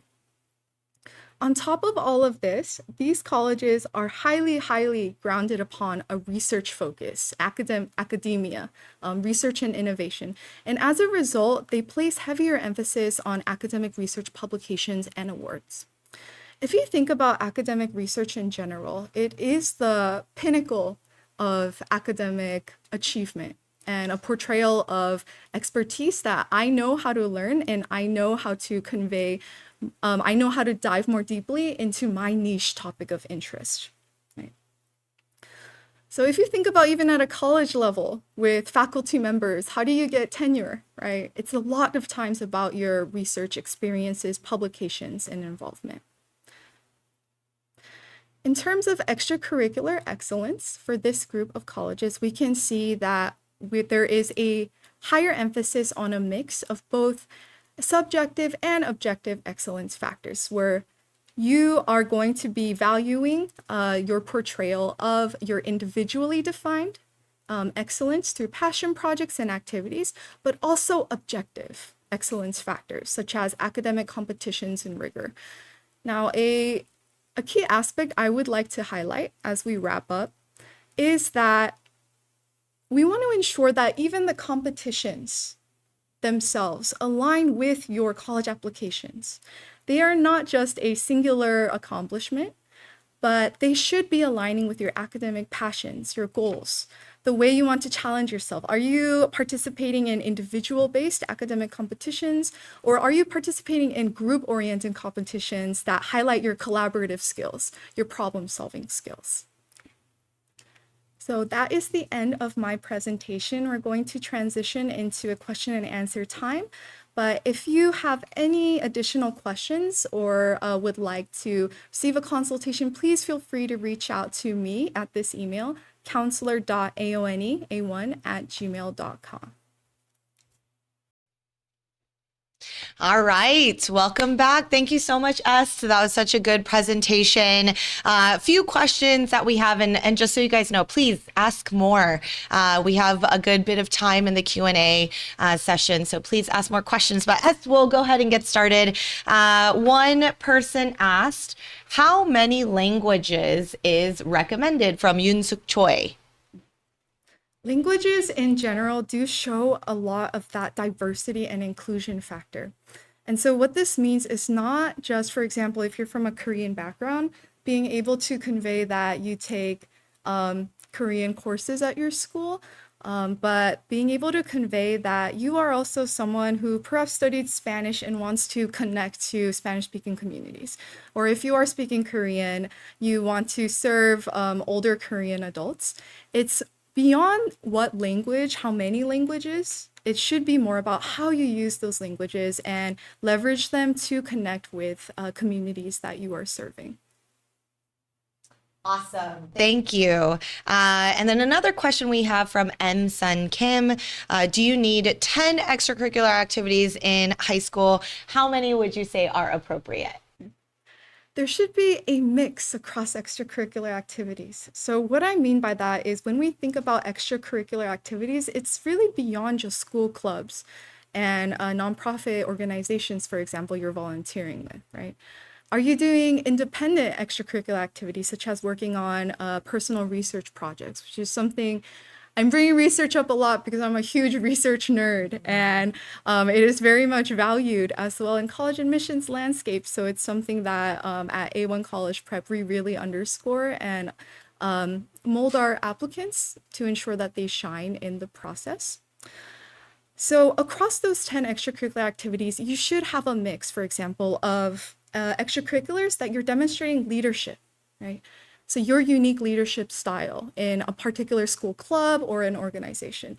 You should also have types of extracurricular activities that through which you are building your volunteer experiences, your genuine contribution to the community that you don't get a perhaps leadership experience for, but you've showed and demonstrated continuity for multiple years in your high school career. Additional extracurricular activities that I really encourage my students to think about and requires a lot of planning ahead, so starting early, is extracurriculars that you might conduct over the summer. For example, prestigious summer programs, right? Engagement in summer internship opportunities in a particular field that you're passionate about. Awesome. Thank you. So we just talked about leadership positions, and I think there are some questions about, I want leadership positions. How can I get them? What are some tips that you have on getting leadership positions? When you go into leadership positions, a very key aspect that I encourage my students to remember is you need to self-advocate. And what self-advocating means is understanding your personal strengths, your unique values, and going out of your way to take that risk, applying for that leadership position, even when you're a freshman and you're a little nervous, right? Pushing yourself to attend interviews for particular school club positions or at your volunteer organizations. We want to take that first step, right? So a key component is more of that internal aspect of self-advocacy, reaching out, taking advantage of opportunities. The second aspect is commitment and dedication. When people are selecting students to transition into leadership positions, they are seeking individuals who show commitment. So that includes longevity and the qualitative aspect of responsibility that you have shown as just a pure member of that extracurricular activity. Right? And in terms of longevity, are you someone who just joined and wants a leadership position? Or have you been there for 1 or 2 years? Are you someone who understands the meaning of the club? Someone who sees the club's strengths, the club's mission, the club's purpose, and really resonates with that club on a personal level, because that kind of passion will shine through your leadership qualities. Now, on top of all of this, if we're talking about the very practical aspects and stepping forward, you do want to just go for it. Nike, just do it. It's not sponsored by Nike, unfortunately, but we want to just take that initiative and apply. Towards the end of the academic school year, a lot of times that is the time when seniors are graduating, looking for underclassmen to hand down their clubs to. This would be a really good time, and that requires also building relationships with those seniors in advance. Thank you, Est. Another question, do you have to be in an academic competition like academic decathlon every single year, or can I just participate in 1 and 2 years? We definitely want to have academic competitions present for those top colleges at each year. And this can be beyond academic decathlon. There are also a wide range of regional level, state level, domestic, US level, and international level academic competitions that occur in cycles and occur yearly. So this is something that we also strategize and recommend for students because through academic competitions, yes, we want it yearly, but we also want the trajectory conveying academic and personal growth. So off the bat, if your freshman year, for example, you win a very prestigious essay competition, that's awesome, right? It shows a lot of great nuances and qualities about you. However, from your sophomore, junior years, senior years, are you showing that you're building off of that particular academic competition experience and making something more of it? For example, pushing yourself and challenging yourself to grow even more academically through additional academic competition involvements, or turning your knowledge of that particular the knowledge you gain through that particular competition into personal passion projects that you utilize to engage with your community. The student added to that question and said he or she is asking because of their workload. Because I'm assuming that they have so much to do that can they do something just for 1 or 2 years, or is it better to show a level of dedication to doing it for every single year in high school? I think that's what you meant. Tell me if I'm wrong in the YouTube comments. Okay, that makes sense. So a few things. You will only have 10 activities to be able to put on your Common App and a total of 20 activities and awards and recognitions for your UCs. And so it is important to understand that everything you do should be with intentionality. Now, I always say this to my students, your academic competitions and dedication to these activities should not get in the way of your academic GPA. That excellence is a foundation, or your SAT, right? And so it really depends on case-by-case basis for your individualized case. But if you are aiming for top colleges, any of the Ivy League institutions, there is an expectation that it's a given that you have a SAT score usually around at least 1550, 1560, as well as continuous involvement in academic competitions. Awesome. Thank you. Hopefully that answers your question, Elosin. I'm so glad I knew what you meant. And then speaking of awards, how many awards do I need? How many awards does a student need for college? Across your local, I think the slides aren't showing anymore, but across your local, regional, domestic, and international level, I usually recommend 5 to 6 evenly distributed throughout those areas. And from there, when you are putting them in your college applications, a lot of times students actually end up with more awards than there's room to include on their college applications. And so what's important is that those awards are granted to you that convey a particular meaning to you.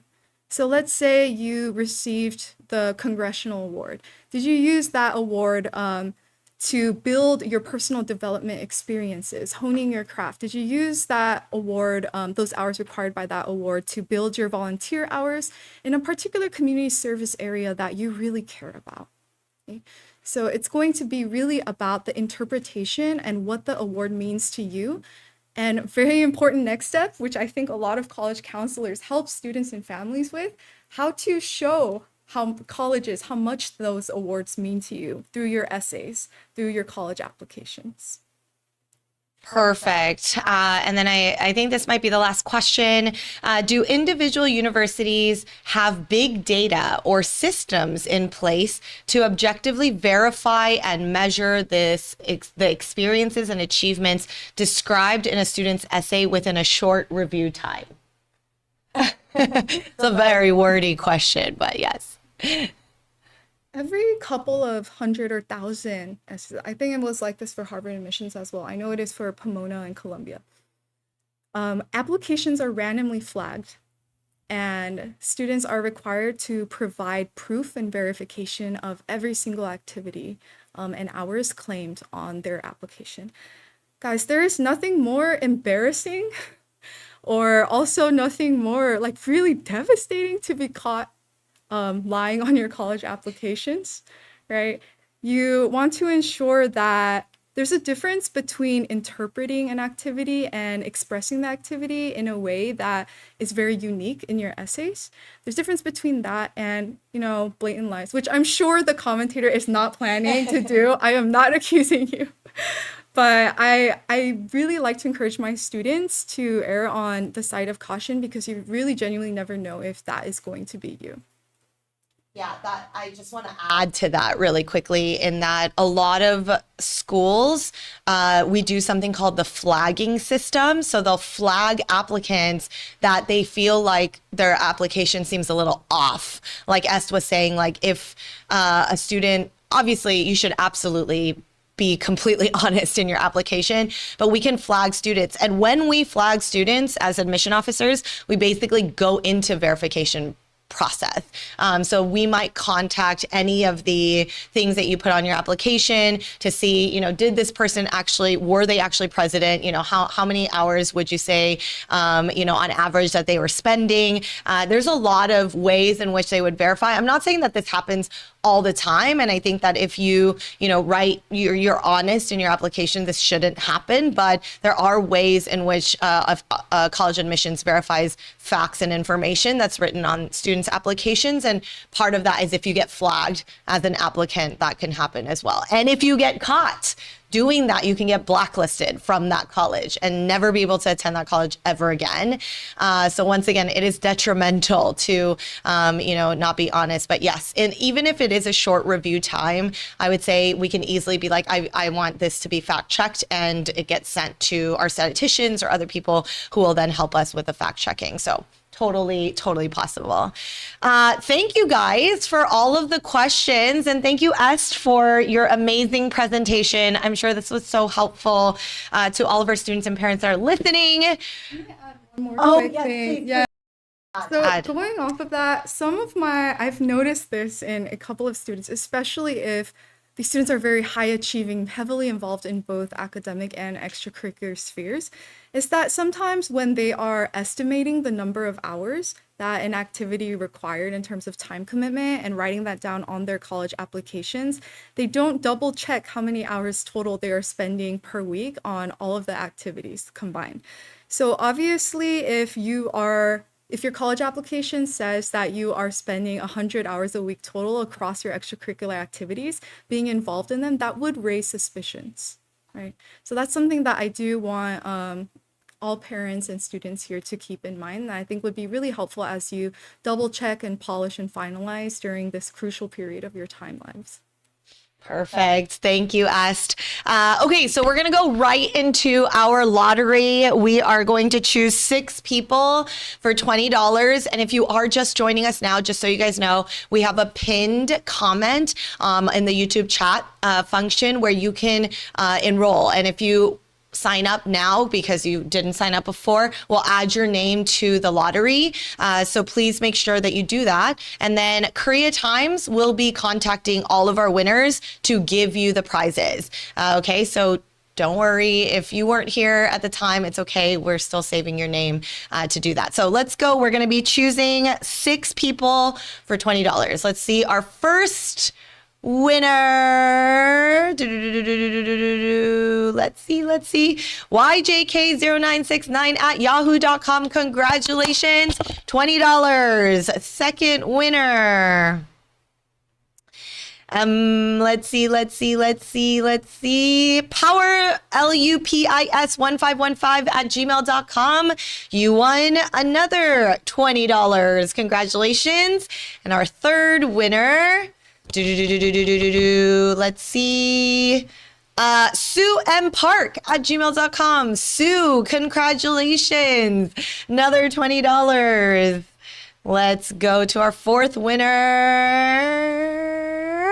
+4go76 at gmail.com. +4go76 at gmail.com. Congratulations.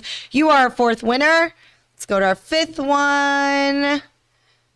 And Mandu0917 at gmail.com. Mandu, congratulations that you are our fifth winner. And lastly, just for this time, let's see, song31878@gmail.com. Song31878. You are our final winner this session. And once again, guys, we are going to continue doing raffles after each speaker. So please stay tuned, and we'll be right back after this commercial break. See you soon.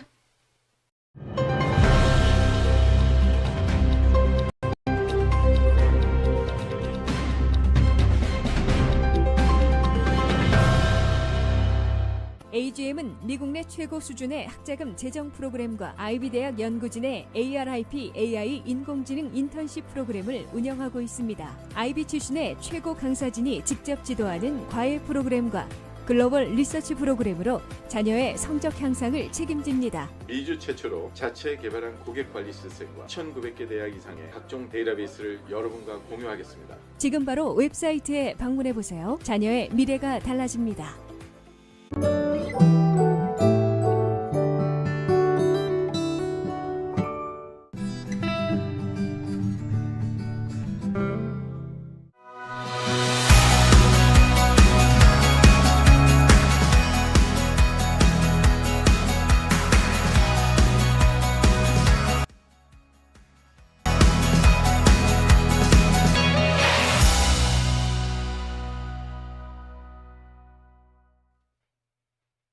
Oh, sorry, guys. All right, so we are back. I'm going to introduce our next speaker. I do want to mention that this is a recorded version. So Mr. Richard Myung is actually not here with us today. So it is a recorded version, but he did provide his email address remyung, MYUNG, @agminstitute.org. So if you have any questions today, because financial aid can be very difficult to understand, please make sure that you email him. He is also offering anybody today who is watching the Korea Times College Expo a 2-hour free consultation to talk about anything that you need. He was talking about, he shared with me actually that financial aid is actually getting more complicated. There's a lot more, and there's a lot more verification processes now. And so he understands that, and he wants to be able to share all of that information. So 2 hours free for a consultation if you do contact Richard Myung, and you can email him at remyung@agminstitute.org if you have any questions after his session today. He is the president and CEO of AGM Institute, senior college financial aid specialist, former Wachovia Bank CP and financial planner, and he's a college financial aid columnist with over 1,600 columns. And he will be speaking about the most effective ways for maximizing college financial aid and admission rate. So again, I just want to mention it is a recorded version. Please email any questions to remyung@agminstitute.org. And without further ado, we will go ahead and start his seminar. Good morning, everyone. My name is Richard Myung from AGM Institute. I will discuss about the most effective ways for maximizing college financial aid and admission rate this morning. And I used to teach many student families how to improve their eligibility for the college financial aid, as well as the admission rate for the last 20 years, and especially through College Expo. And this presentation will be very crucially important for you, because the U.S. government changed it and updated their own formula, and even some terminologies were totally changed, and you might be very questionable for many different areas to be calculated additionally for your own liabilities too. So I will mainly stay with presentation files today, and please stay with me for the next 40 minutes. And hold on.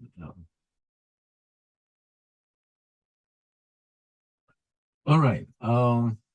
The topic I'm going to talk about today is the most effective ways for maximizing college financial aid and admission rate. This is me, and just for quick introductions, and you can actually get a screenshot later. Okay, today the presentation contents are about 4 different parts. And one is college financial aid, which is the type eligibilities and structures, as well as the requirements and applications for through the all financial aid process. And also, the number 2 is the most key to success, the important areas of understanding, which is a student aid index, calculation factors, as well as college financial aid planning areas. And we'll discuss about income and asset planning, especially for individual and or business as well. And college admission versus financial aid, how they react and influence each other would be a key, also important factor. And improving college admission rate method would be important thing, how to improve your own profile so that the school could really prefer to enhance your admission rate, as well as improve the financial aid award. Types of financial aid. There are 2 types of financial aid. One is a merit-based financial aid versus a need-based financial aid. Merit-based and need-based is not against each other or additional each other. Just merit is a part of a need-based financial aid, which means that need-based financial aid is the most important factor. And if you got awarded, and you would be able to see that actually merit-based financial aid amount is deducted from need-based financial aid. So no one can receive more than need-based financial aid award. It's not A or B, or it's not A and B, but it's inclusion inside the need-based financial aid. Need-based financial aid is based on income, asset, household size, and business funds, the actually net worth as well. So you could see that merit-based is included inside the need-based financial aid. And also eligibilities would be a very important thing. Also, the eligibility is based on the student's status. Student must be at least a permanent resident or U.S. citizen to be considered as a need-based financial aid. And their GPA level must be at least a 2.0 out of 4.0 scale. You know how hard to get a lower than 2.0? Of course. And also, with a rare exceptional, the cases actually international students and undocumented or DACA students would be eligible to receive financial aid. It is based on undocumented, and DACA would be based on which state you reside in. And international students are the nationwide level. There are more than 184 the private colleges available, especially give you need-based financial aid, which is normally based on the international student that grant. 중요한 사실은 그 대학에서 그 학생의 그 eligibility, 재정보조 받을 수 있는 eligibility는 부모의 신분이 아니라 학생의 신분을 얘기합니다. 그 영주권이나 시민권자들을 대상으로 하지만 성적은 4.5 기준에 2.0은 넘어야 되고요. 그리고 기본적으로 인터내셔널 스튜던트한테도 재정보조를 해주는 대학이 184개 이상이 현존하고 있습니다. 그리고 그런 인터내셔널 스튜던트 그랜트만 받을 수가 있는데요. 융자나 이런 거는 힘들고요. 그런데 실질적으로 사립대학의 경우는 대부분 한 85에서 86% 정도까지도 커버가 됩니다. 그리고 undocumented라든가 아니면 서류 미비자나 다카 스튜던트들은 주에 따라서 다릅니다. 캘리포니아 같은 데는 연 한 28,000에서 35,000 사이도 받을 수가 있습니다. Alright, this is a very important diagram, and I'm going to just share with you the entire page at the same time, because of the limited time, it is much better for me to explain you with the entire picture to get. So as you see that here are the cost of attendance is based on tuition, room and board, and cost, the transportation fees, and personal expenses. And students and parents' income and asset would calculate its own student contribution amount and parent contribution amount. By combining these two numbers, it would be calculated and total of a student aid index amount. Student aid index amount is your own liability portion. You have to cover it with your own out-of-pocket cost. And there are three different methodologies: federal methodologies, institutional, and consensus methodologies. So after deducting student aid index amount and out of total cost of attendance for each schools, and financial need amount is a maximum financial aid targeted amount you could have. So public school has institution rate or out of tuition rate, right? Institution rate schools, they would be awarded on the average of 67 and 72% range of the financial need amount. California is different. California has a Cal Grant method. So as long as the student has more than 3.0 GPA, or college students more than 2.5, and you would be eligible to receive a Cal Grant as long as your family size and your income level is less than the range of maybe about 110,000 or something like that. And composition-wise, and grant to scholarship is based on 55 to 65% of the entire awarded amount range. Self-help means that actually work-study program, you have to work for it, or maximum $4,000 a year, very minimal working hours. And student loans or parent loans, like in between 35 to 45% range of financial need amount.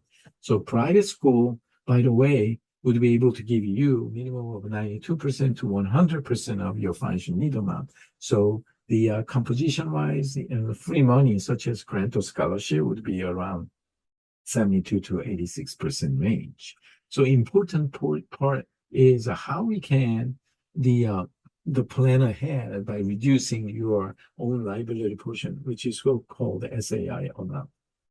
이거 굉장히 중요한 다이어그램인데, 총 들어간 비용이 1년에 총 들어가는 비용에서 그 가정의 수익과 자산을 가지고 student aid index amount이 계산이 됩니다. 그러니까 주문돈에서 먼저 지불을 해야 되는 돈이고, 그걸 뺀 차액이 financial need amount인데, 그 financial need amount이 각 대학마다 주립대학인 경우에는 62에서 72% 정도가 이제 주립대학인데, 이제 타주에 있는 주립대학은 그 주정부에서 받는 보조금을 학생이 받지 못하기 때문에 대략 주정부 보조금이 한 28,000에서 32,000 정도 되는 돈을 부모가 커버를 해야 되고, 그 커버되는 그 돈은 전체 그 계산하는 financial need amount에서 빠집니다.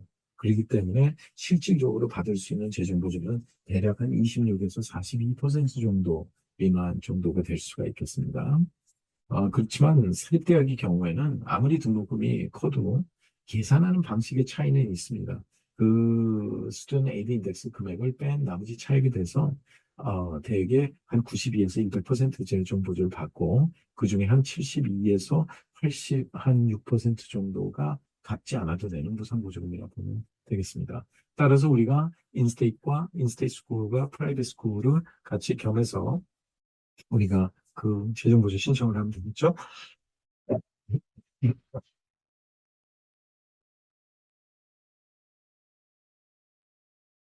다음으로 이제 college financial aid를 신청을 할 때는 우리가 그 신청서랑 베리피케이션 과정이 있습니다.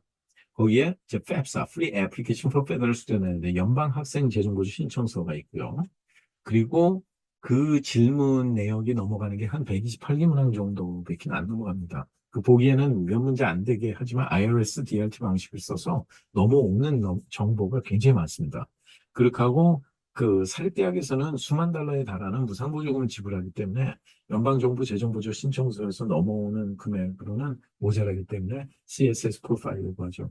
The CSS profile requiring schools are around 260 schools registered in College Board, because the reason that they ask for CSS profile additional financial aid application is because the lack of information received from FAFSA. FAFSA, the informations are a maximum total of 128 items are imported from IRS. By the way, CSS profile always there could be up to even 360 questionnaires and very detailed. Whatever information you submitted will be calculated for the SAI amount. 그 CSS 프로파일은 한 360문항이 넘을 수도 있습니다. 그래서 모든 그 계산하는 자산의 범주가 훨씬 더 넓다고 보겠습니다.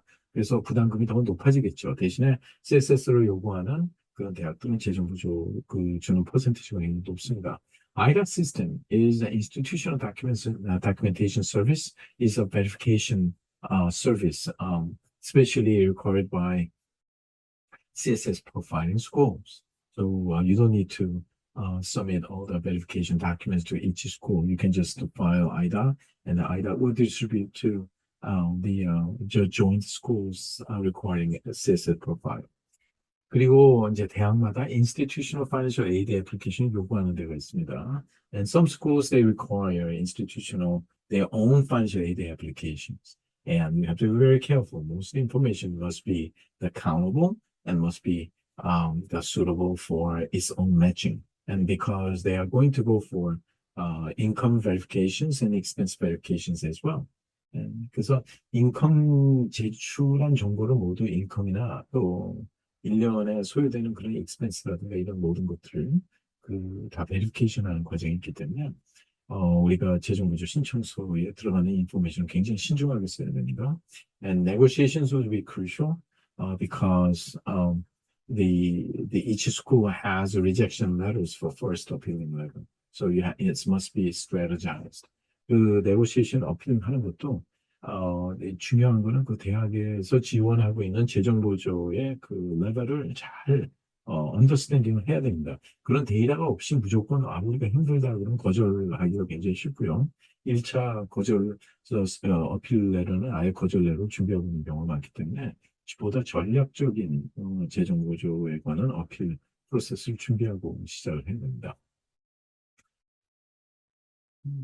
The next one is FAFSA application and state deadlines. If you download the FAFSA application form, which is available online, and then you will see there are each school state deadlines, and you have to meet the state deadlines to receive eligible to receive your own residing state financial aid. 그 FAFSA는 연방정부 서류입니다. 그래서 연방정부의 데드라인은 6월 말일로 보통 이제 돼 있지만 주정부마다 그 데드라인이 다 틀립니다. 그래서 그 주정부의 데드라인을 반드시 맞춰주는 거는 굉장히 중요합니다. 그래서 그 학교가 어디 있느냐에 따라서 그 주정부의 데드라인이 다르고요. 그보다 더 빠른 거는 학교 자체 내에 프라이어티 데드라인인데 그걸 맞춰주는 거는 굉장히 중요합니다. 학교의 재정보조를 제대로 받기 위해서는 반드시 지켜주시기 바랍니다.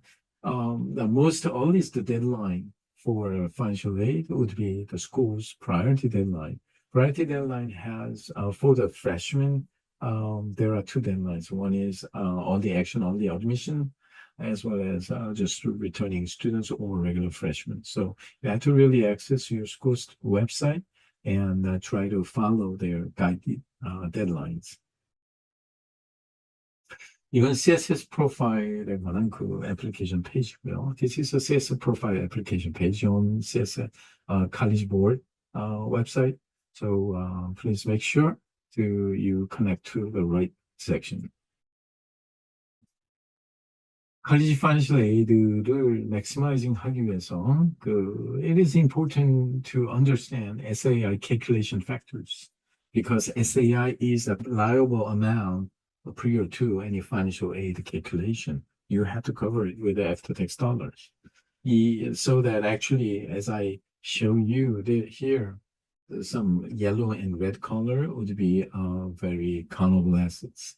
Especially our mission is to how to improve financial aid by minimizing your SAI amount. So if you see that I marked with all the red color, assets would be heavily increasing your SAI amount. Some people might ask me that why the 401k, TSP, 4CBs, and kind of SEP IRAs, whatever, the pension balance would be countable. Of course, while you are working for the company, and such amount would not be countable because the owner of the funds would be the corporate trust itself. But when you quit your job and you could take it over out of the company, then actually if it is under your brokerage account, then actually it will be a heavily countable asset because you are able to access it. And 여기 나와 있는 것처럼 이 붉은색으로 되어 있는 자산들은 일반 자산보다는 거의 4배, 5배 정도의 SAR 어마운트를 올려주는 것입니다. 예, 이제 여러 가지 좀 더 디테일한 거는 시간상 제가 개인적인 질문이 왔을 때 제가 답변을 드리도록 하고 다음 장면 넘어가겠습니다. Maximum college financial aid. So many people, they ask me how they can maximize their college financial aid. And the most important thing is financial aid planning is a necessary procedure, especially ahead of time, because your income will be countable prior year's income from the college registration year, and also asset would be countable from the date of FAFSA process date, so which could be very crucial. 그 재정보조 신청은 왜 그 파이낸셜 에이드 플래닝이 미리 중요하냐면 이 대학을 등록하는 해보다 2년 전에 수입을 보면서 스페셜리 그 자산은 애플리케이션이 프로세스되는 날짜 자산을 하기 때문에 그거보다 미리 사전에 설계를 하셔야만이 재정보조를 굉장히 크게 잘 하실 수가 있는데, so maximum college financial aid is not based on the submission of the application. Okay, the contents of the application is more important thing. And then to discuss about any assets or planning ahead of time, and a licensed person use only, because non-licensed person to discuss about clients' assets such as a 401k IRA, TSP, 403bs, or even any pension, even life insurance, mutual fund stocks, and you must be licensed at least Series 6 and 63 of that state. Because unless you hold a license, you don't have any experience or no knowledge, to discuss, and which would be illegal for non-licensed to discuss about your security. Security asset means that all the variable accounts or whatever, the information just listed here. So the most of mistakes come from by taking opinions of non-licensed person. So any person is helping you out, and the filing is easy. However, the internal content that you submit through the application would be difficult factors, and you must truly understand how that could be calculable.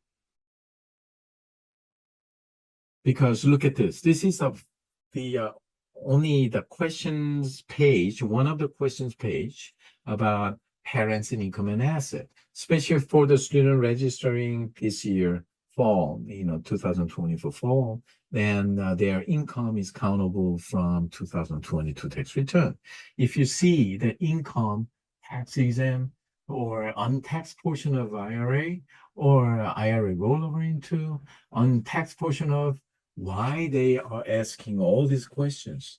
Because they are going to count on it. So you have to be very careful. When you receive a 1099R, there are special techniques how you can avoid all these, the amount to be non-countable asset too. So which could be very important key to success. And also even students income and asset, they ask for this type of questions, and because they did not ask for all these questions last year, but they said, and all the questions are very simplified. Of course it is simplified because all these detailed informations are transferred from IRS data to FAFSA, but you are not able to even see that, because it will be marked with the XXX, all these X's. So you don't know which information are actually transferred and to be calculable.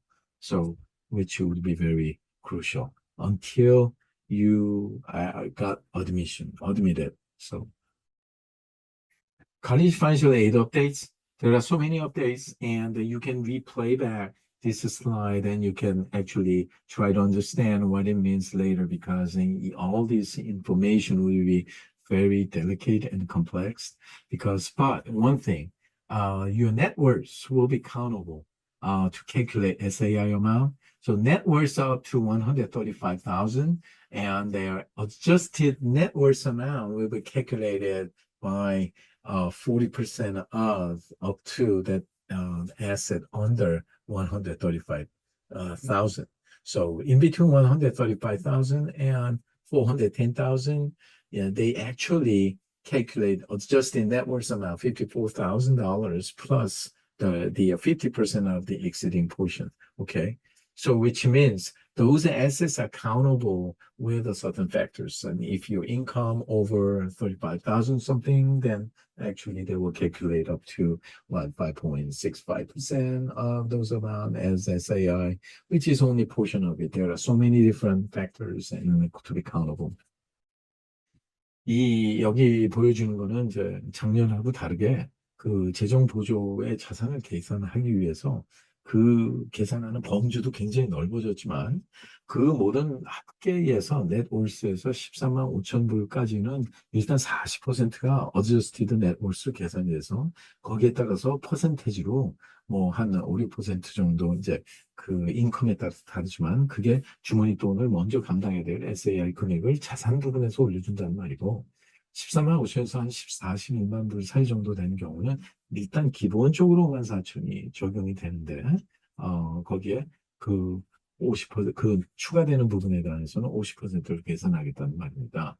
그렇기 때문에 기본적으로 우리가 이런 사항들을 정확히 알면 작년보다 금년에 계산하는 그 부담금이 더 높아졌다는 걸 알 수가 있고 그로 인해서 페어 그랜트라든가 그 다른 엘리지빌리티가 굉장히 더 낮아질 수 있기 때문에 반드시 사전 설계는 중요하다고 보겠습니다. So our mission is how we can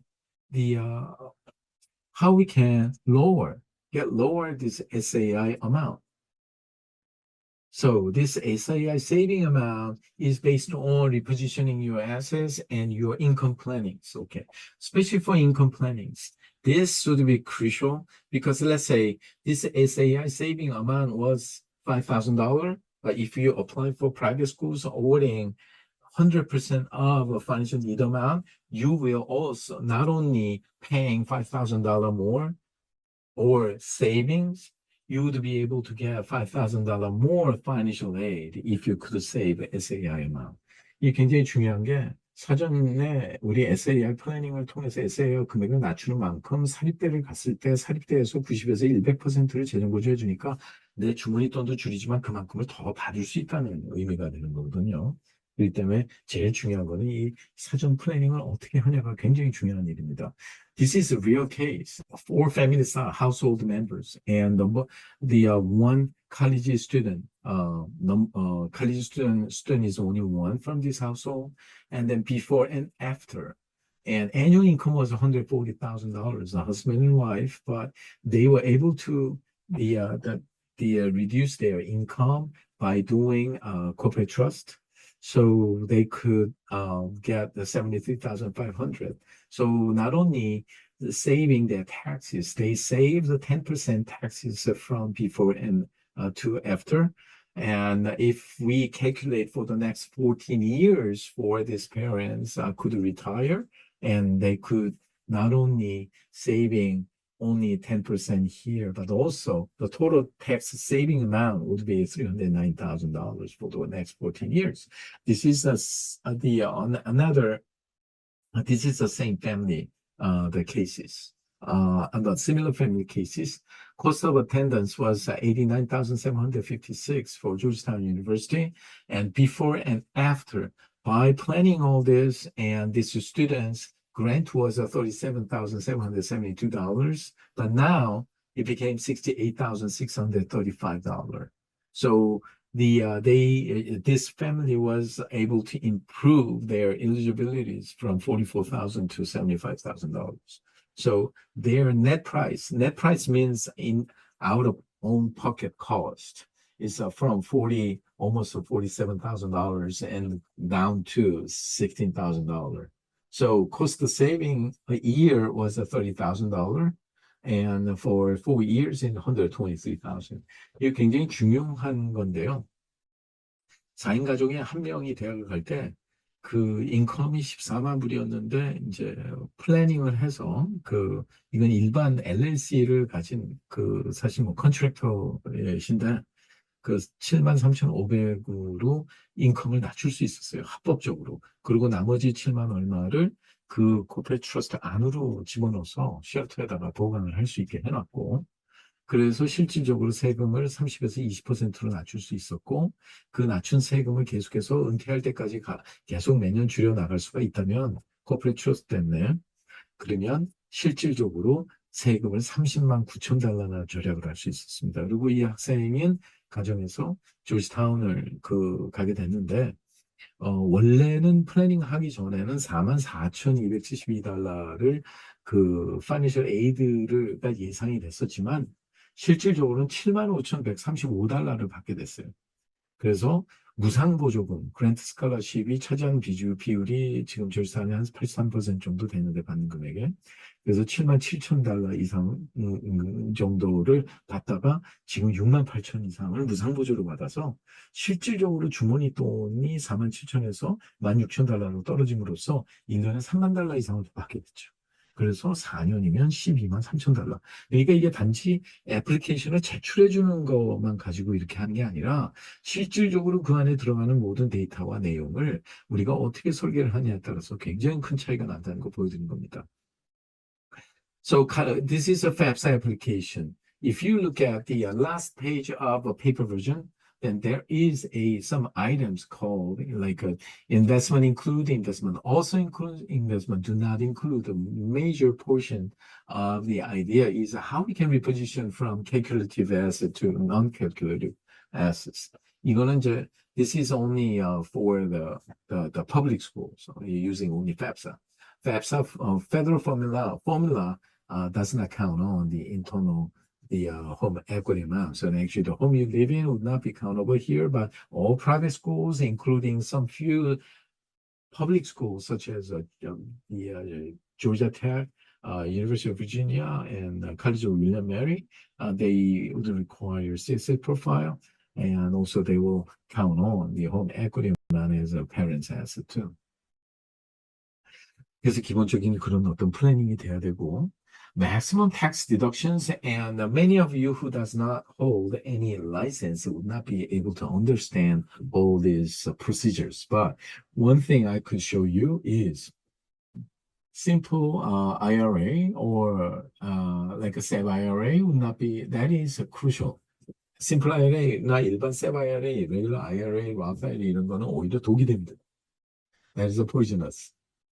Because you are able to controllable to contribute how much you could do it, even 401k, something like that. But 401k salary difference is a different one because this is not controlled by the employer or trustee of the plan could control. So actually profit sharing plan or defined benefit pension, cash balance of 423 defined benefit plan, the maximum deductible amount according to the owner's age. Look at this. Owner's age is 50. The maximum would be even you can deduct $330,000. 굉장히 중요한 컨셉입니다. 하물며 예를 들어서 회사를 소유하고 있는 경우에 세금에서 공제할 수 있는 게 맥시멈 에이지에 따라서 다르지만 33만 불까지도 공제할 수 있기 때문에 우리가 인컴을 합법적으로 공제를 하면서 적게 보고함으로써 SAL 금액을 낮출 수 있기 때문에 이런 거를 다뤄줄 수 있는 거는 일반 라이센스만 있다고 되는 것도 아니고 경험이 풍부해야 됩니다. 여기는 매뉴얼이 따로 없고 에리사에 따라서 TPA와 작업을 하는 거기 때문에 회계사도 다룰 수가 없습니다. 이거는 TPA 이제 같이 작업을 해야 되는 저 같은 재무사들이 다루는 일입니다. And also look at this.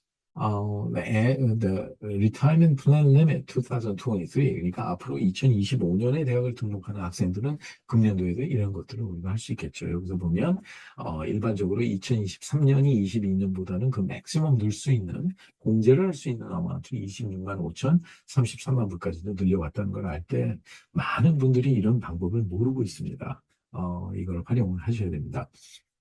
So this is a maximum the tax deductible amount from any LLC, S corporations, C corporations, but regulations are a little bit different based on the W2 amount or the qualified business income amount. For LLCs, it depends on like each company has a difference. So when you fall into these categories, you want to really have a lot of tax deductions, and by saving so much taxes with a maximum college fund delay, please contact me.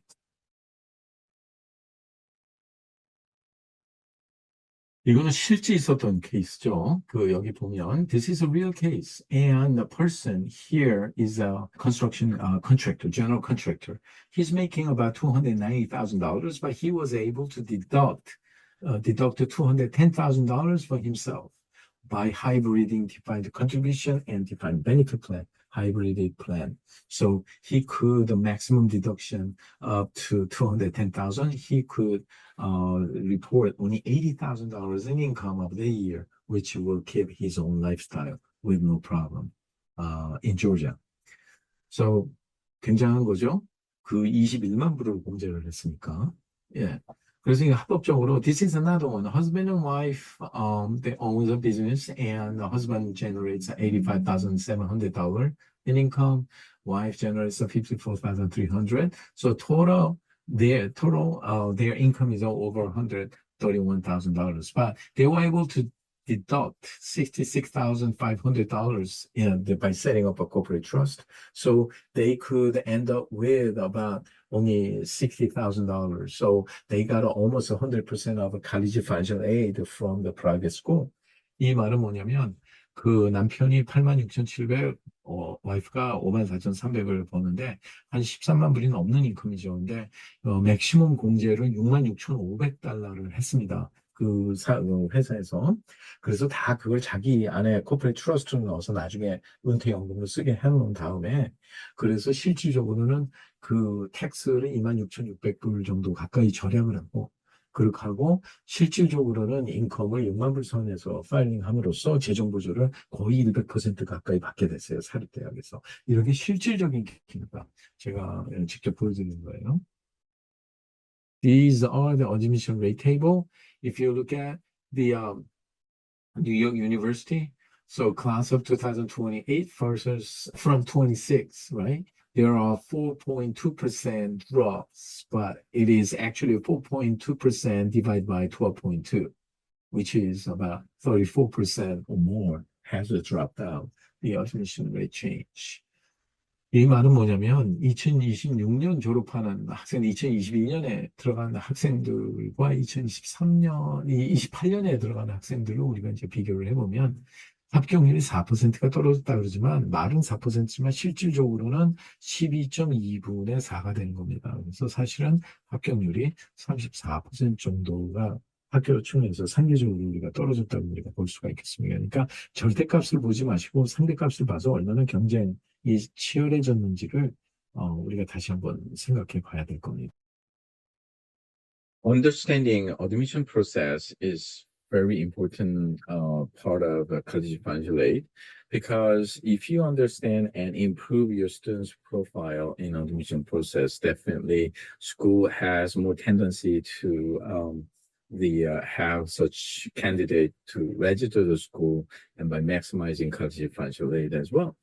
So there are 3 stages. First one is admission, the academy index, and extracurricular activities and personal qualification. So there are 17 different admission factors through public information areas, and actually these 17 admission counselors will the admission factors will be listed on a college application tab. And also each school has a different their preference in admission factors according to their histories or the purpose of the school establishment, as well as their academic philosophies as well. So as an example, there are 2 schools in the Chicago area, so University of Chicago versus Northwestern. Most of students applying for Northwestern will also apply for University of Chicago at the same time by using the same information, but according to how they furnish the applications and evaluation point would be quite different. Very important admission factors are considered as a 40-50% of the application weight, and also important admission factors are maybe about 20-40% range. So once those points are the same, then school will definitely consider the bottom part of the admission factors.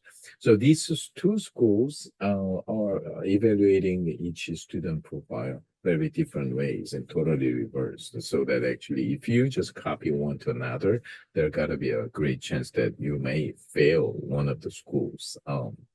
Even though you did all your best.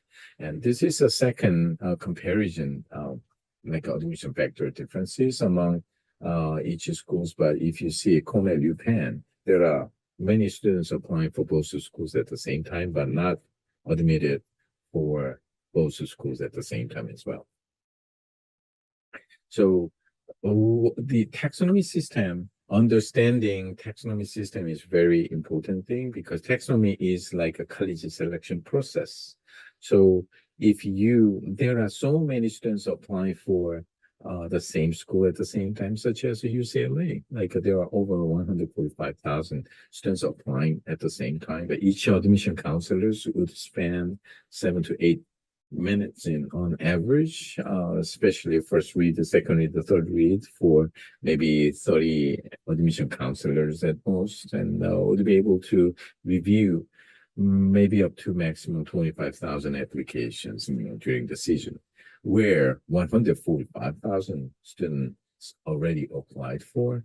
So computer actually the select those applications by giving each student an equal opportunity by converting those information submitted on the application to a point system. So it is crucial to understand what taxonomy is.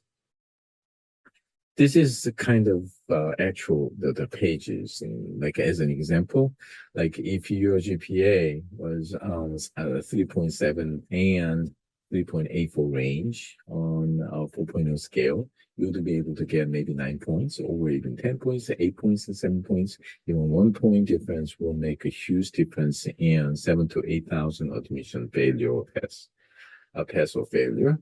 And also, the 5 or more AP scores, you too could have a maximum 7 points, but AP actual exam score would be a very, very important thing. Because if your AP score is low, where your GPA is high, this is inflated GPA, will be disadvantageous. So course load also will be accountable, maximum to 5 points or something like that. But if you are rising senior right now, it is too late to like enhance these scores, right? Unless you actually improve your great improvement of your SAT or ACT scores. But there is a great still chance for the remaining 4 to 5 months. We have this time and the non-academic achievement rating side. Like if you have 4 or more areas of significant achievement, national, international level, then you're going to get 5 points. On 3 or more areas in state and regional level, you're going to get 4 points. And significant at the area level of 2, those are usually the leadership and research areas. And how could you actually provide it? And you can actually do any types of research or something kind of achievement so that actually they could consider you in a certain level of expert, the social impact level. So personal qualification ratings, and if you achieve at least the 3 points in non-academic achievement rating, definitely you have a clear evidence of excellent interpersonal qualities, so that actually that you could get maximum of 7 points there, then it will have a huge difference. All the minorities such as Alaskan American Indian or African American or Spanish, those they will have 5 additional points as a minority, so it will make a huge difference, right?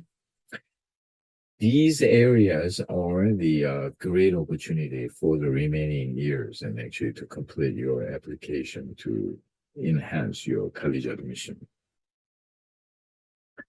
Recommendation essays also what types of the words are included in on the recommendations. One of our best this year, or exceptional the group of seniors like that, or strongly recommended, definitely helpful, right? But you can't ask your recommender to include those words, right?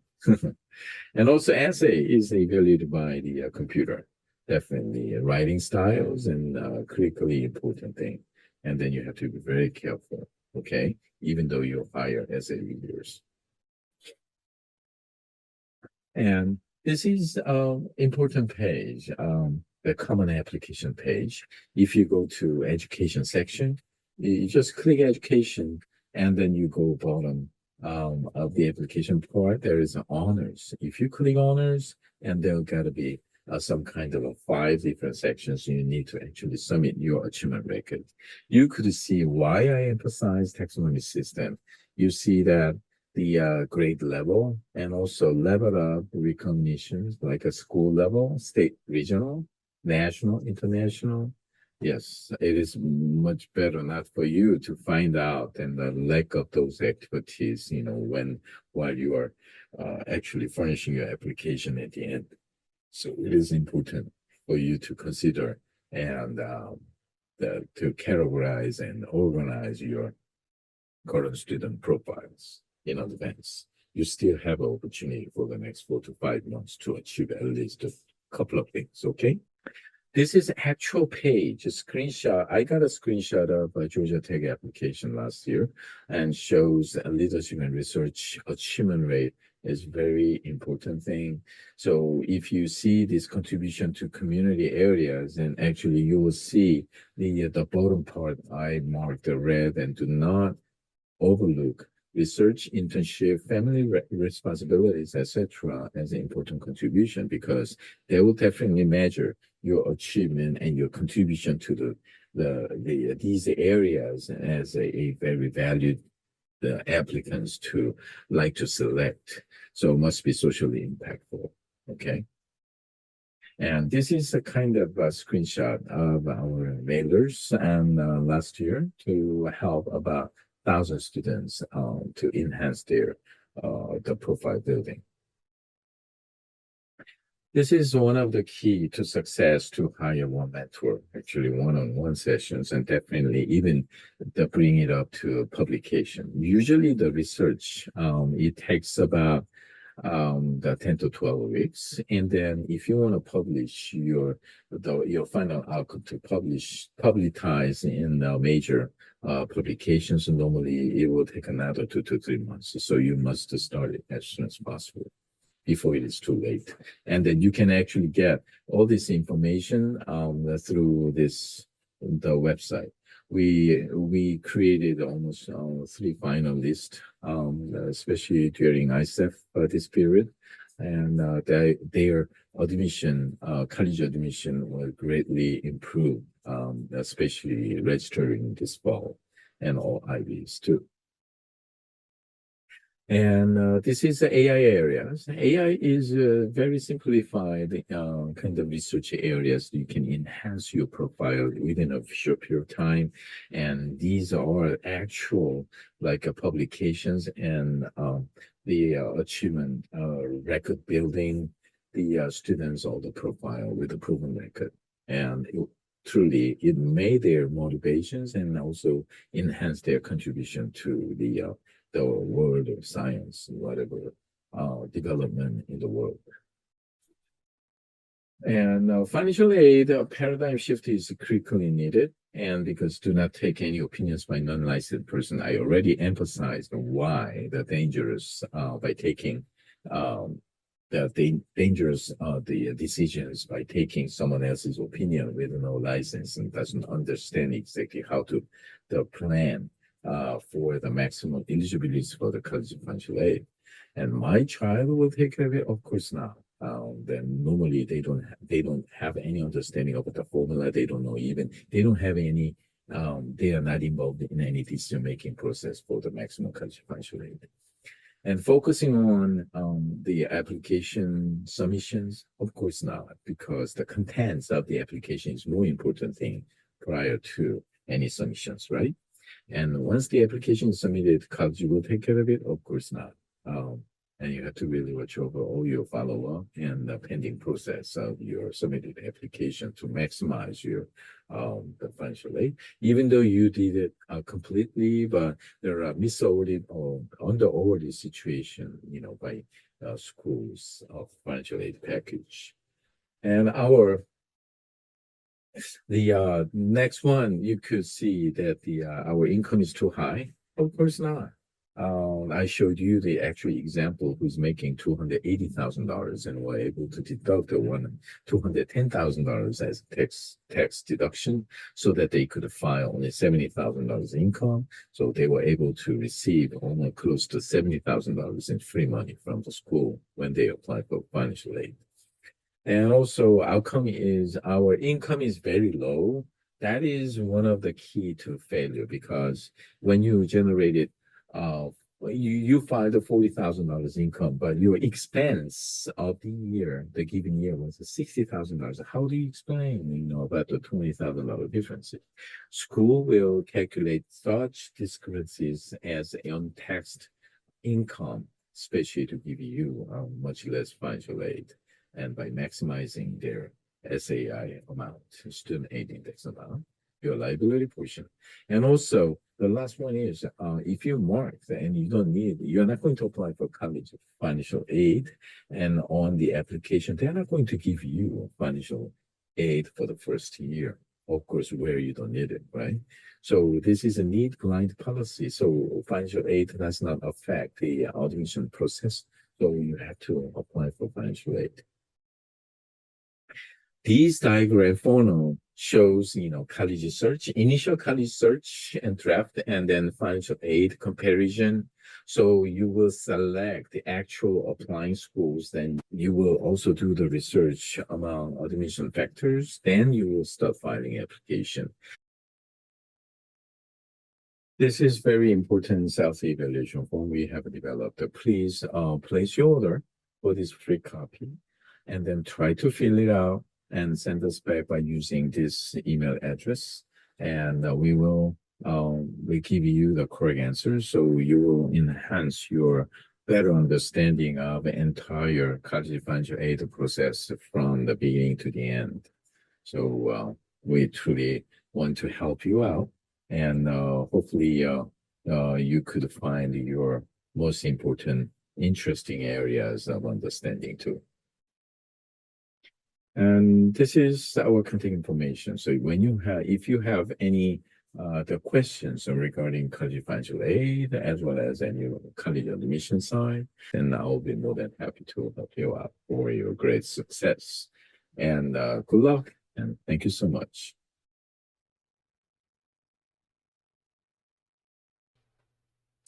Okay, thank you so much, Mr. Richard Myung.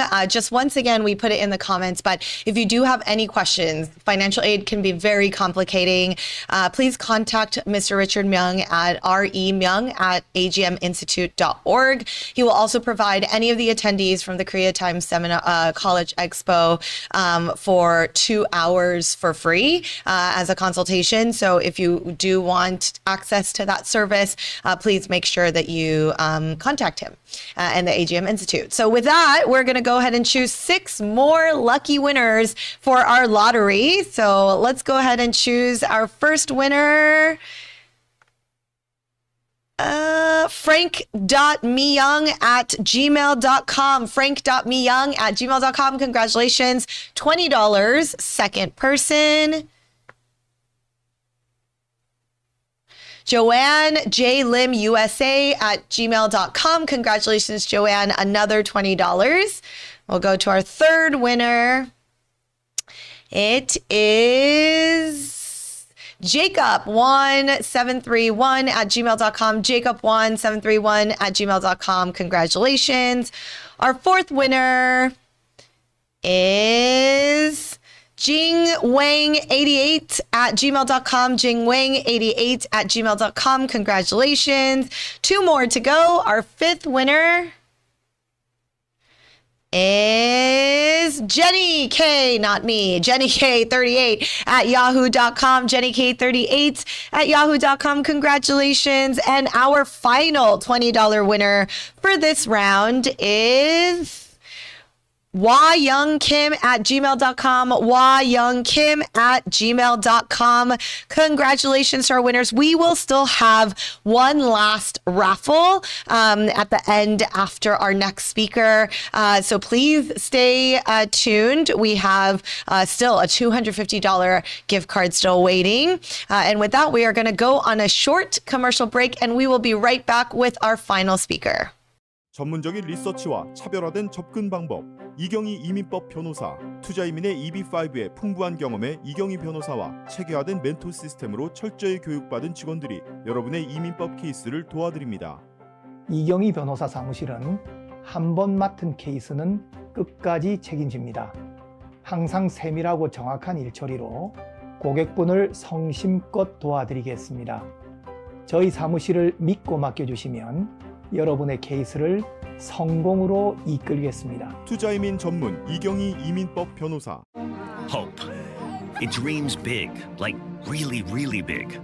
Hope sees potential when others don't. Whoa! And it can see the future. Hope is the boss of its money, but it knows what really matters. Hope is day one. Hope is everywhere you look. At Bank of Hope, we have the tools, guidance, and you got it, hope for whatever you want to achieve. So come in. Welcome to Bank of Hope.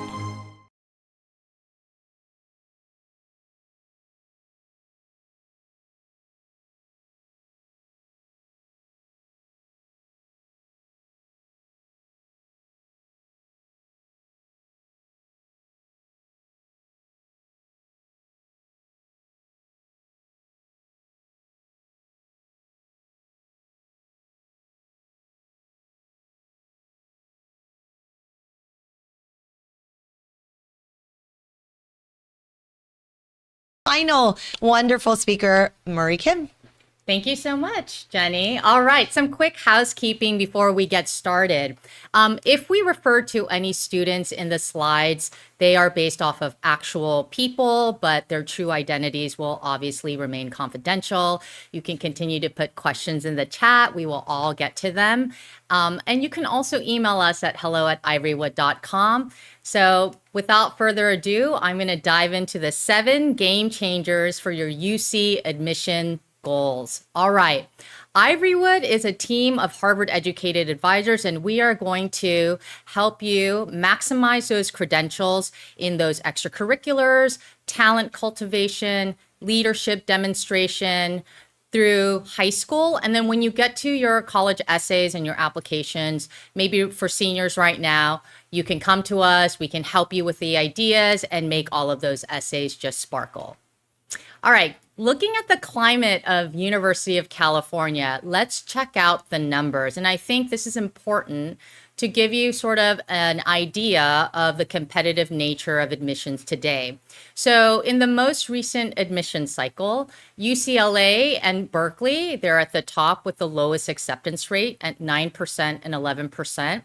If you look at San Diego, Irvine, and Santa Barbara, they hover around the same percentiles from 27 to about 33%. But I do want to say this.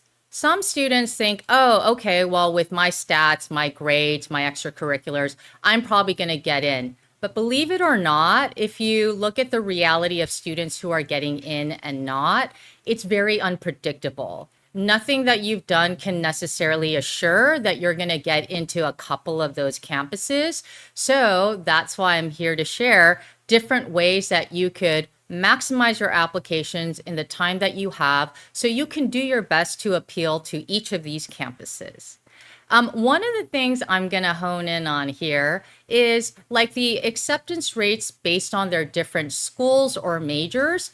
And we picked a couple of campuses just because they're the ones that students tend to apply for or gun for. And so let me give you a quick snapshot of the competitiveness of majors at this time. So like to get into UC Berkeley, oh my gosh, like 2% is kind of being generous. It's kind of lower than that to get into the computer science department at Berkeley. And some people might think psychology isn't that difficult, or some people have heard it is competitive. So again, it's about a 5% acceptance rate for that major.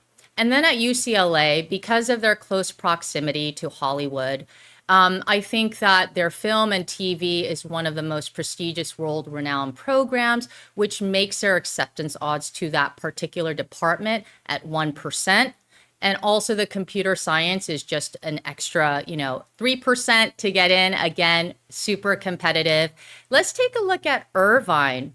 So people, again, you would be applying probably across the board to a couple of different campuses. Let's say if you wanted to shoot for a computer science, your odds go slightly up with Irvine, but that doesn't mean that, again, you're assured. So keep that in mind. Even though their general acceptance rate seems higher at 33%, when you get to that major, it diminishes significantly. And the last thing I want to point out in this slide is look at history, right? So people sometimes think, oh, what if I just use a major that's like easier and like kind of use it as a backdoor in? Well, history is not really like that. I mean, take a look at the 13th percentile. So again, I think what's important from looking at these numbers is to understand each unique campus's offerings, their selectivity, and then to plan your application strategically accordingly.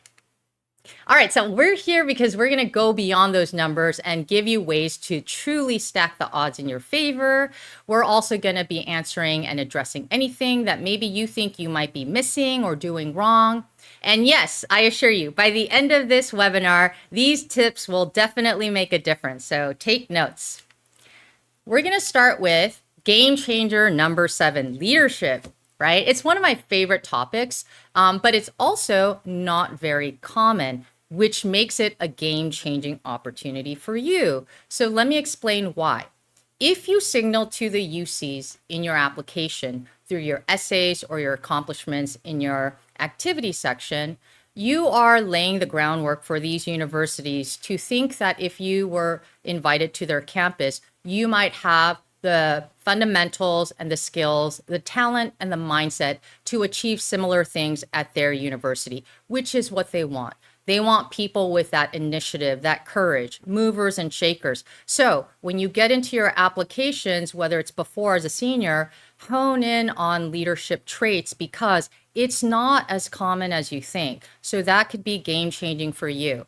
I think the other thing I want to say about leadership is this, right? It's really everywhere. It's obviously at school and in your communities, but it's also among friends and it's also even at home. And I'm going to go into an example later of how that plays out, but there are so many different ways you can demonstrate that. Before I go into good examples of leadership, I'm going to show a couple that missed the mark. So some people have this idea that just getting the title or the recognition is sufficient. Look, that's better than not having it. Absolutely. But it doesn't stop there. That's only the starting point. So what you want to show is the reflection, the takeaway. Again, and Jenny mentioned this earlier, things like your impact and the contribution you leave. That is so much more important than, again, just your position. I think the other thing people are misguided into thinking is, oh, like it's about me having authority or like my recognition. And no, that's, you know what true leadership is? It's about like service. It's about serving other people, the greater good. And yeah, you're going to get ahead, but it's also about bringing others along with you. So when I think of a leadership example that I want to share with you that I felt really nailed it, I'm thinking of a student, let's call him Benjamin. And he worked at Mathnasium and he did this for like 2 years. And so the way the Mathnasium setup is you're sitting at a table, there's like 3 or 4 kids, different ages, different math levels, different temperaments, different moods, and all sorts of things. And Benjamin's job was not just to go through their math homework or help them prepare for their test. He had to juggle multiple personalities. He had to juggle, again, their bad mood that day. And in the end, he also had to be the kind of person that was affable and welcoming so that these people were not alienated by him and that they'd want to keep coming back to Mathnasium, right? So he can keep his job. But I think like what makes him stand out with the leadership, and again, game-changing opportunity for you, is what did you learn? What did you take away? And he noted that, look, he had to think on his feet, like it's been a while when he's doing calculus. It's been a while since he's done like geometry proofs, but he still needed to like, again, rise to the occasion and like figure out how to solve these things while this kid's crying, you know, in the background, or like this kid's lying to him about finishing the mastery and do that all again in stride. And his takeaway was this: listen, I don't always get my way with these kids, but it's these heartwarming moments. Like when this kid says to me, Benjamin, you're the reason why I like coming to Mathnasium, because you help me understand better. That is a great example, and he got into UCLA engineering. Okay, now we're going to go into game changer number 6, academic history. So listen up. You guys are all pretty much starting the new school year. Be super vigilant about your schedule. Like, it's mind-boggling when we see some students, they don't really think about the practicalities of what their schedule entails day to day. It's like on paper, it just looks like 4 APs. And it looks cool because your friends are doing it and you don't want to like miss out. And yet, when you actually get down to it, the day-to-day and the grind of it looks very different. And so your opportunity is you have to find a schedule and a curriculum every year that's fitting to you. That is a smart way to do it. That is a game changer for you. And that's different for everybody. And I think the other thing that you could use the academic history for is, let's say you had a bumpy start in high school. Okay, you can use the later years, the summers, the things that you can do online, or maybe like when you're at an upper level math class or an upper level science class, you can take an AP to sort of offset, again, the lower grade in math or science that you had in 9th or 10th grade. So those are definitely opportunity to switch the perception of your academic strengths and history to the admissions readers. Okay, what misses a mark when it comes to the academic history? I have a student entered a very competitive school because of the prestige of the program and, again, the reputation. Mom was insistent the kid goes there. Kid never got a single B in his whole life, and then he goes there, 9th grade, gets destroyed. Like, the kids show no mercy at 14. And he's like starting to get B's. And not only that, he's a really proud kid, and all of a sudden, just look like it sucks the soul out of him. And he thinks, okay, well, I'm going to redeem myself second semester. So he gets at it. It wasn't a fluke. All those B's, he repeats it. And then the mom's like now traumatized because she realized that it was the environment. And I guess what I'm trying to say is those are things, if you plan ahead and plan accordingly, you could avoid those missteps, right? So just being vigilant and wary about the choices you're making affecting your grades and outcomes, because those grades are permanent, will totally change the way your academic history looks on paper. I think a good example that happened actually to that student to show how he turned it around was, we told him to switch schools. Like, nothing was going to change at his other school. He switched schools, and then he started stacking up on APs at his new school, never got a single B, straight A's all the way through the end. So again, you can change your trajectory and your destiny, and also how you are evaluated, because that GPA matters in your application if you are more purposive, intentional, and you think about what your limitations are and what your strengths are. Okay, game changer number 5. So why does this matter to you? Because after the grades, after even the activities, they're looking to see you as an individual. And what that means is, what are the personal traits and the characteristics you embody? And I see this with even some of the top tier students. Sometimes the smarter they are, again, I'm not trying to put anybody down, but sometimes they could feel a little bit superior and it could come off as arrogance. Or some students think because like their parents have provided everything in their lives for them academically and otherwise, that should be expected. And the thing is if it stopped there, like in your private interactions, that's one thing, no problem, but it doesn't. It comes through in your voice, in your takeaways, and what you say when you get to the essays. And you don't even know you're doing that. But trained and seasoned readers, trained eyes who are reading your application could easily spot it, especially if they're reading responses from 100, 1,000 other kids, and they see in another child humility, they see appreciation, gratitude, and they see patience in the face of tremendous challenge. In those moments, that could have been your opportunity, game-changing opportunity to shine. And that's something you could manufacture if you start working on it. All right. So what misses the mark? Well, I already mentioned a couple things, but I think something that stands out to me when we get to like the essays, the PIQs, is this. I see students who are hesitant to admit their faults. I see students who are hesitant to show weakness. And yeah, I understand the logic behind that. It's like, I'm trying to put my best foot forward. Why would I show them what I struggle with genuinely? Well, because in those challenges, when you are going through severe, struggle, those could be opportunities of tremendous growth. And what you are able to take away and reflect in those moments could definitely connect to the readers. And again, that becomes your opportunity to earn the reader's endorsement for you. And then again, that's a game-changing opportunity. So what's an example of some kids who nail it? Well, I'm going to say a couple things, right? They tend to be the kind of people who are generally, the bigger person. It's not always about, what am I getting out of it? What's in it for me, right? And also I notice, like, if things don't work out, they're the first to point inward, like look at within themselves and ask, well, what could I have done better? How did I maybe like overlook some important details? And those are the people who are naturally going to start to make improvements and changes, which is all going to come through in your application essays. All right, the PIQs, those essays, we know that the essays are important, but for your purposes in the application, I think I want to emphasize a couple things maybe you don't always hear, okay? The essays, yes, you're typing it on your computer, but you should be thinking about it like I'm sitting in front of somebody, an admissions reader, and I'm not trying to bore them to death, right? And I'm not trying to, right, only speak about how amazing I am. And in those moments, when you're sitting with somebody else, you want to make it conversational. You want to make it engaging. So you want your writing to also evoke that.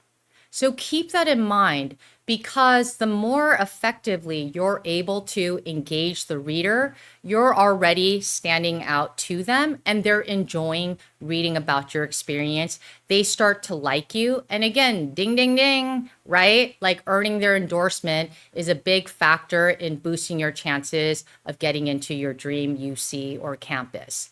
I think the other thing that I want to say before I show you an example of a PIQ, we don't do this all the time, but we will, is like, what's the wrong way to think about these PIQs? Well, I would say, believe it or not, we have some students, they come to us with drafts, and I could already tell like 4 sentences in, kind of sounds robotic. I don't even need to run it through an AI checker. And when I do, it confirms for me about 85% is written by AI. So I'm not even talking about the students who maybe resort to AI. I'm talking about the students whose voice sounds like that even without using AI. And it's like, they're approaching these essays like they're just like talking at you, or like there isn't a human being reading this ever or on the other side of this. And like their, idea of it is, oh, like the way I write my essays or reports. And no, that is a wrong way to do it.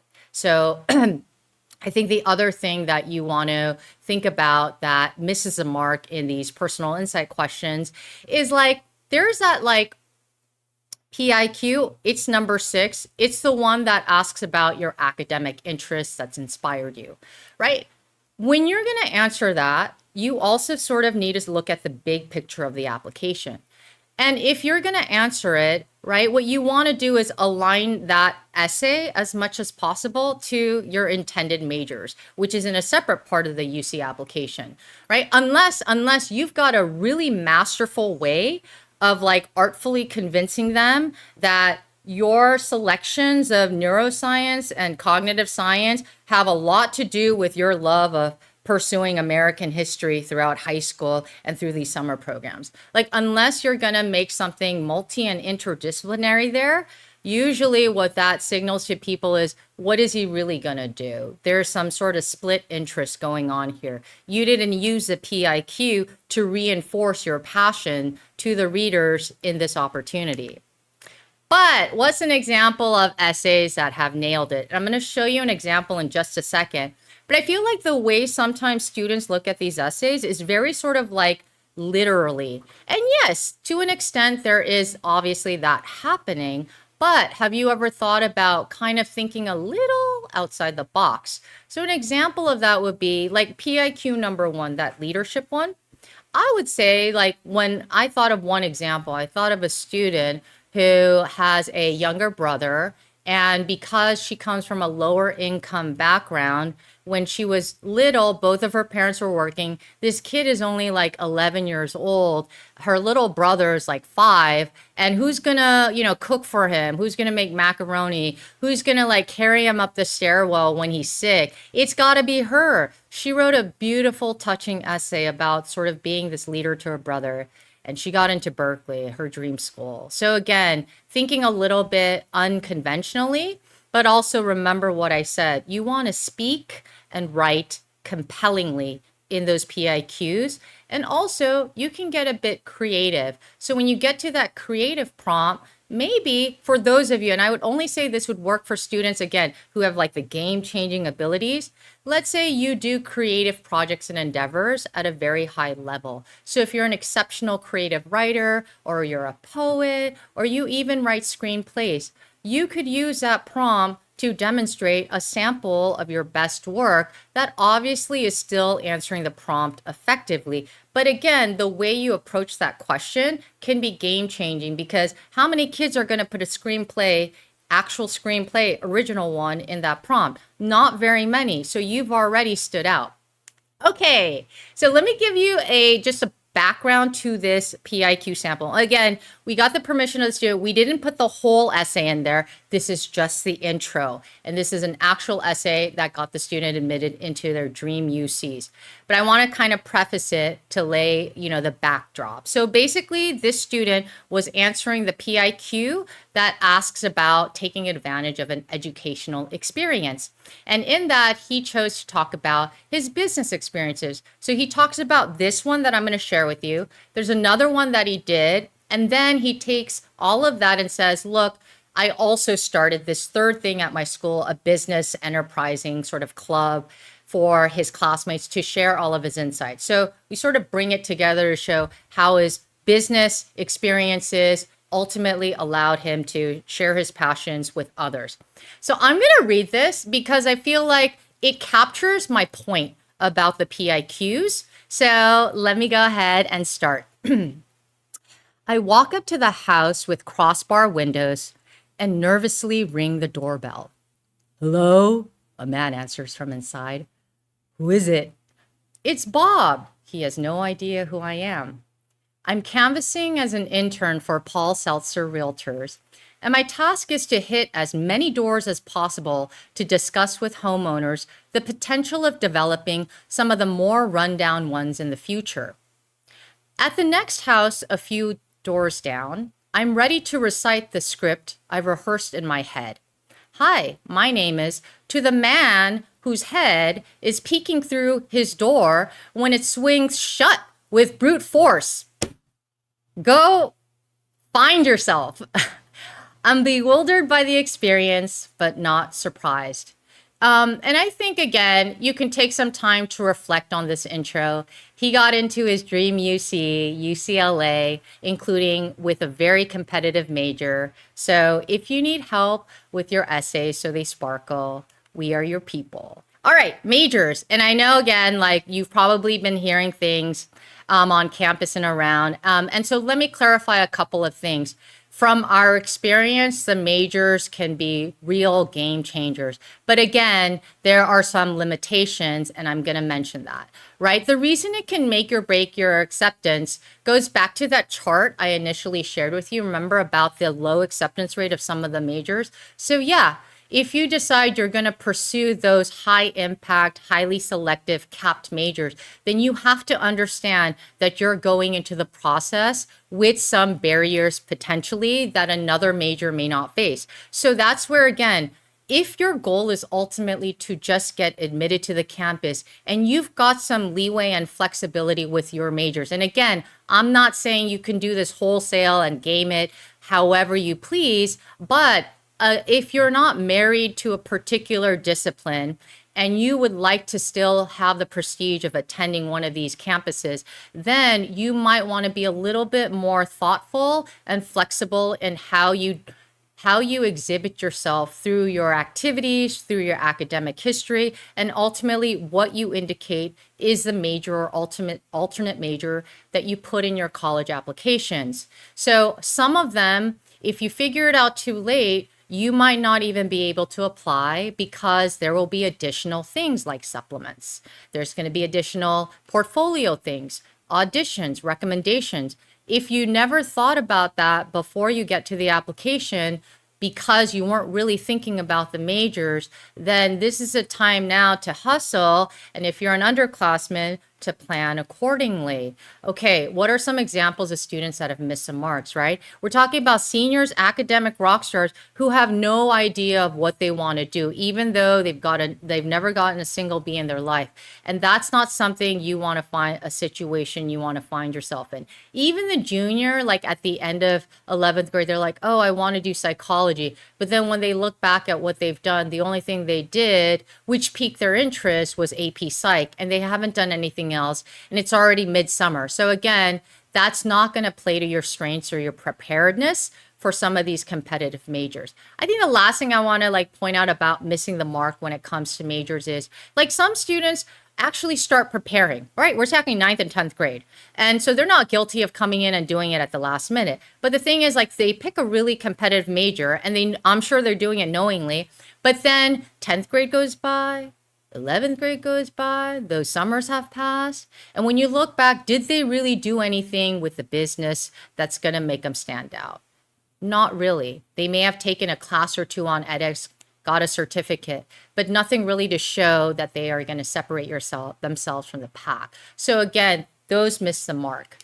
But what are some examples of students who may have nailed the majors, right? I think students who have come into the process more intentional about aligning their academic goals to everything that they do, spending time inside and outside of the classroom, and then also researching that campus's distinct offerings. So for example, we had a student a couple years ago, he was crazy about UC Irvine. That was his dream school.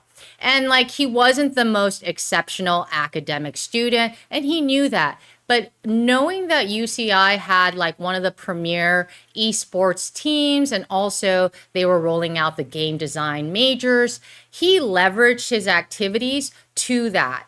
And basically what he did was he set up an internship with his local Y over the summer, and he created the whole esports tournament for his whole community. And he milked that when he got to his essays. So again, I'm not surprised when he did get into UCI, even though stats-wise, he wasn't the strongest student with the GPA or even a bunch of extracurriculars, but he picked the right ones, and he appealed to the campuses.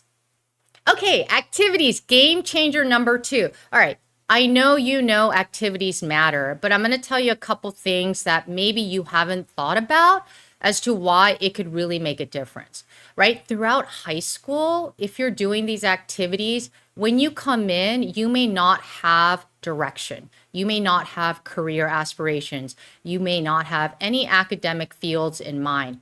But the activities allow you to figure that out. And not only that, I see that so many students, we recommend a lot of different summer opportunities. It could be service, academic, or intellectual, or personal. It doesn't matter. They come out of the summers with this renewed and invigorated sense of determination and drive and purpose. So imagine if you are doing that in 9th and 10th grade, how would that shape your overall experiences moving forward? Tremendously. Game changing. So keep that in mind. And I think the other thing that people don't always associate with or think about through the activities is when you get to the application essays, people are looking for qualities that, again, are not common. So things like maturity, having conviction, a voice, having a sense of self. I have seen repeatedly that it's through the activities, putting themselves out there for competitions and contests where they were earning distinction and building those things along the way.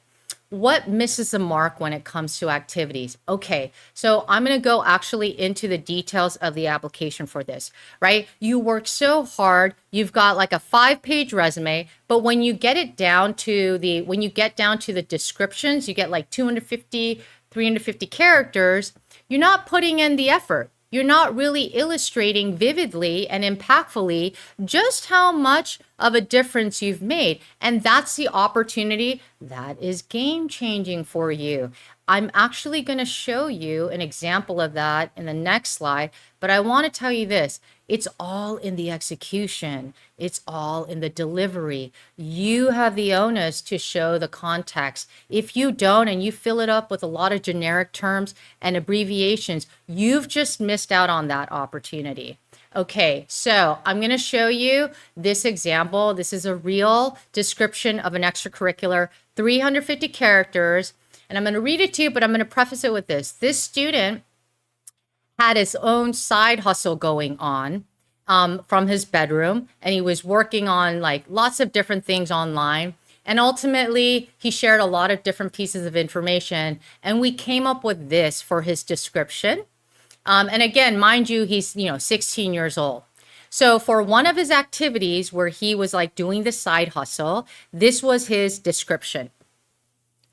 Purveyor of kitchen appliances, KitchenAid stand mixers, soda streams to U.S., Puerto Rico, Canada buyers, self-designed and manufactured, bestsellers, over 650 attachment hangers sold, over 900 items in total sold, total revenue $11,400 to date.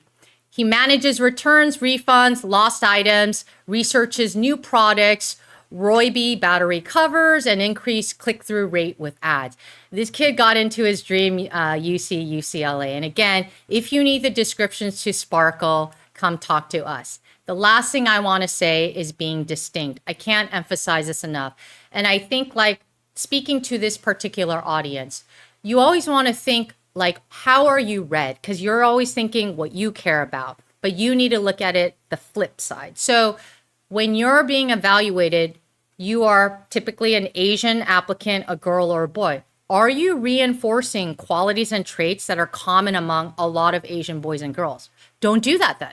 Like if you are known to be studious, industrious, and your cohort, is like that, then highlight different qualities because you get to do that, and that can be game changing. I think the last thing that I want to share about distinctiveness that misses a mark is, again, I think it starts within yourself. All the things that you do throughout high school, picking the activities that aren't what all of your friends are doing, it does take some courage, some risk taking, but that could all pay off in the end. And the way I want to leave you with that is essentially when you are focusing on experiences and activities that not everybody is doing, then you have already set yourself up to be distinct from others, not just in your takeaways, but in the actual activity you did. I'm reminded of a kid who set up a social media account. She's got like 100 videos on her YouTube. She talks about feminism.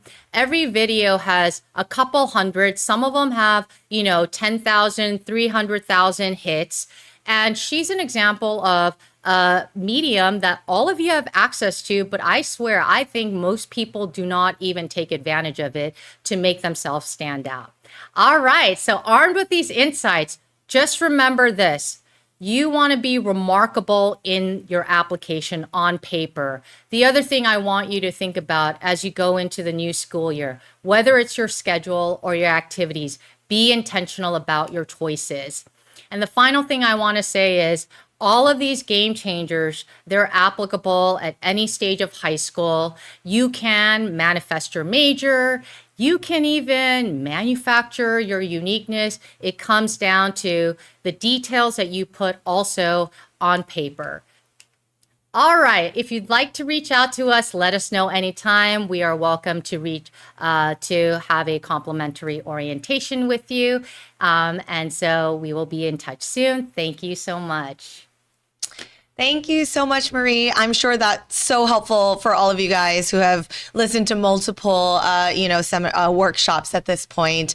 But I'm sure now you have all the resources that you need in order to do the best you can for your UC application.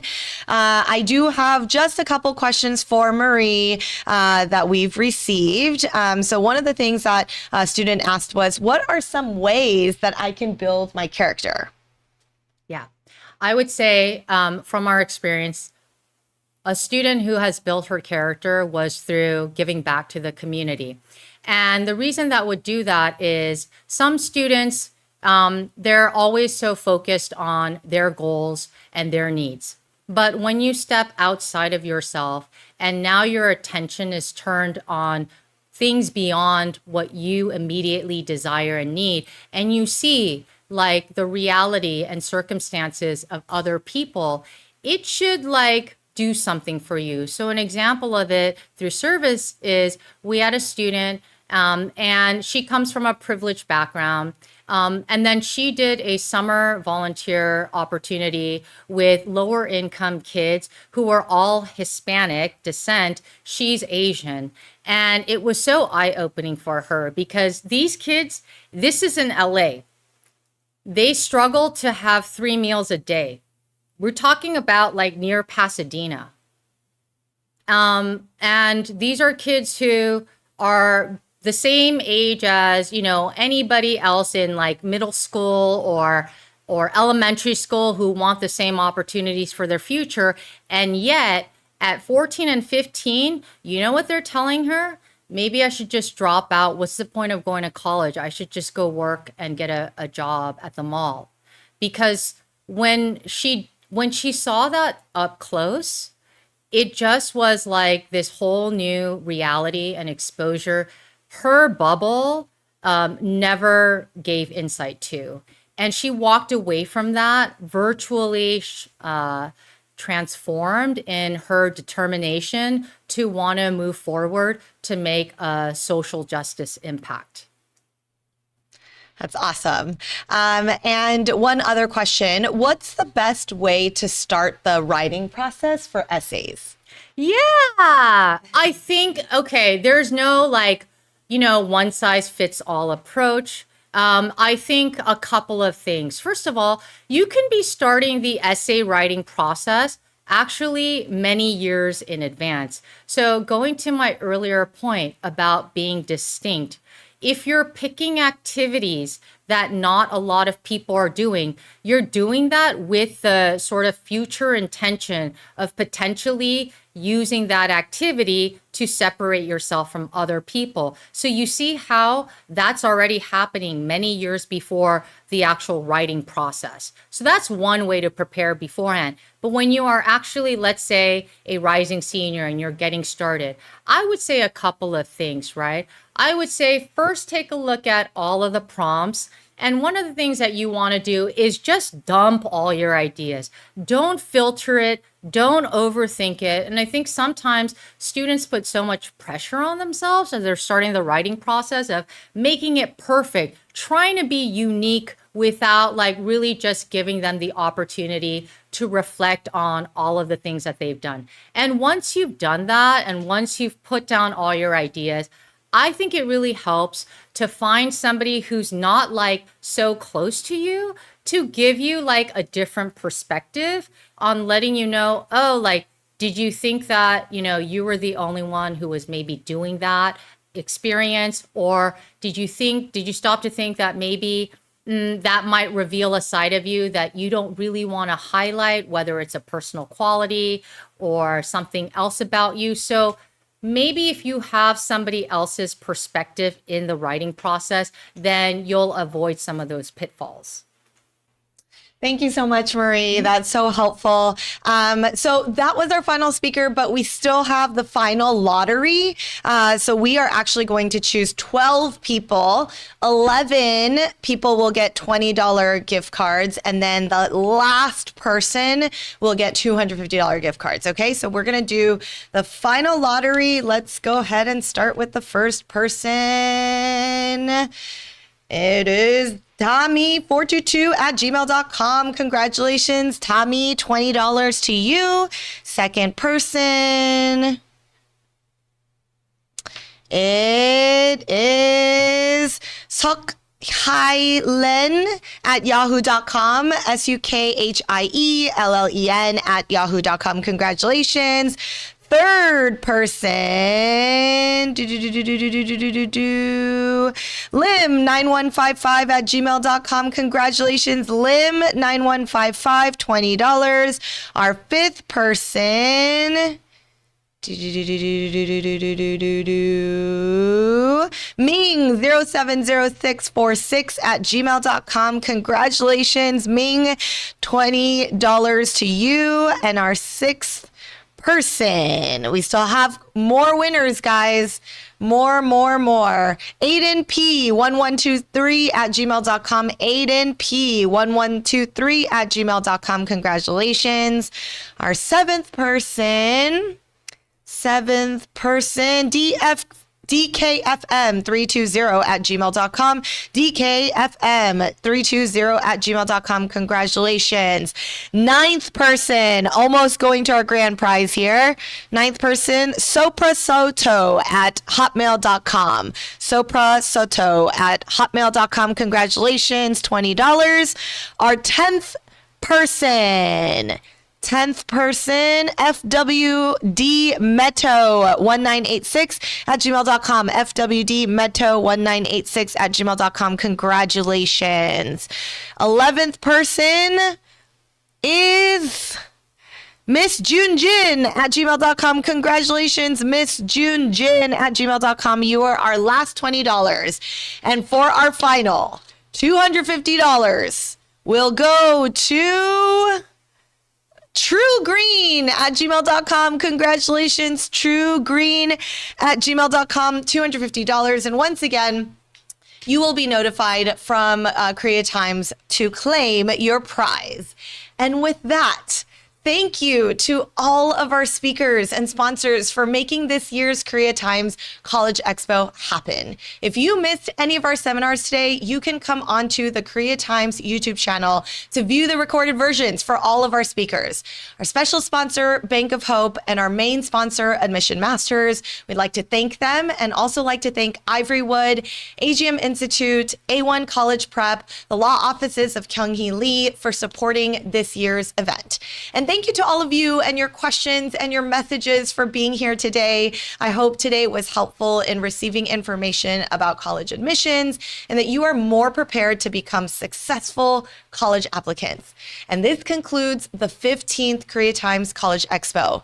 Thank you for joining us and have a wonderful start to your school year. Goodbye, everyone. Hope. It dreams big, like really, really big. Hope sees potential when others don't. Whoa! And it can see the future. Hope is the boss of its money, but it knows what really matters. Hope is day one.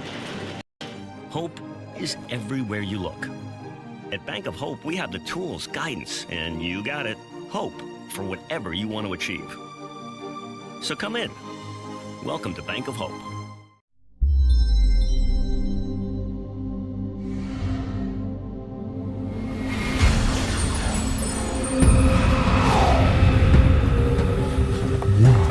That smells delicious.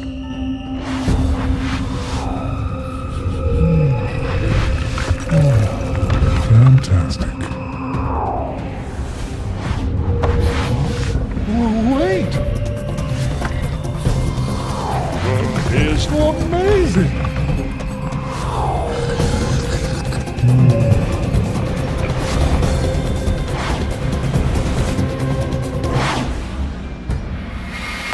Hey, you want a shin? Nom shim shin ramen.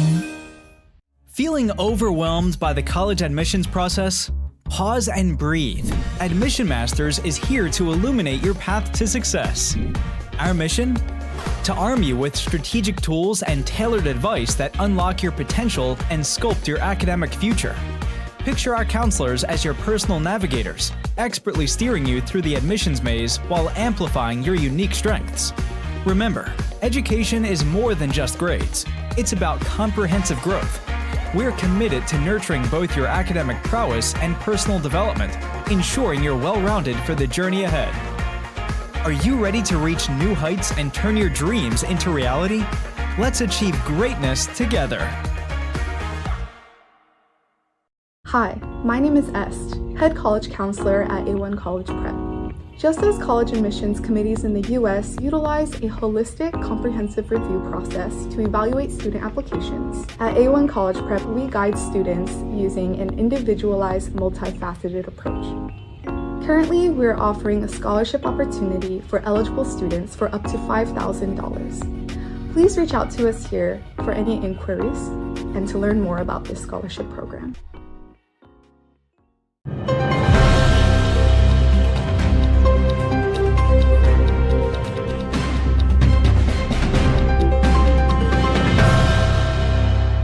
AGM은 미국 내 최고 수준의 학자금 재정 프로그램과 아이비 대학 연구진의 ARIP AI 인공지능 인턴십 프로그램을 운영하고 있습니다. 아이비 출신의 최고 강사진이 직접 지도하는 과외 프로그램과 글로벌 리서치 프로그램으로 자녀의 성적 향상을 책임집니다. 미주 최초로 자체 개발한 고객 관리 시스템과 1,900개 대학 이상의 각종 데이터베이스를 여러분과 공유하겠습니다. 지금 바로 웹사이트에 방문해 보세요. 자녀의 미래가 달라집니다.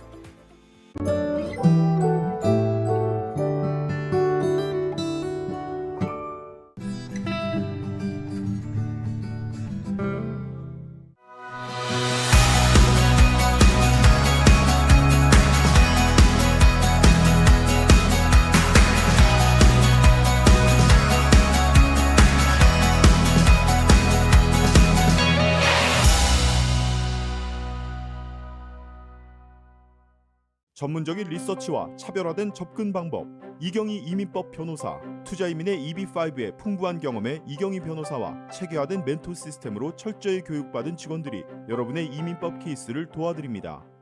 이경희 변호사 사무실은 한 번 맡은 케이스는 끝까지 책임집니다. 항상 세밀하고 정확한 일처리로 고객분을 성심껏 도와드리겠습니다. 저희 사무실을 믿고 맡겨주시면 여러분의 케이스를 성공으로 이끌겠습니다. 투자이민 전문 이경희 이민법 변호사. Hope.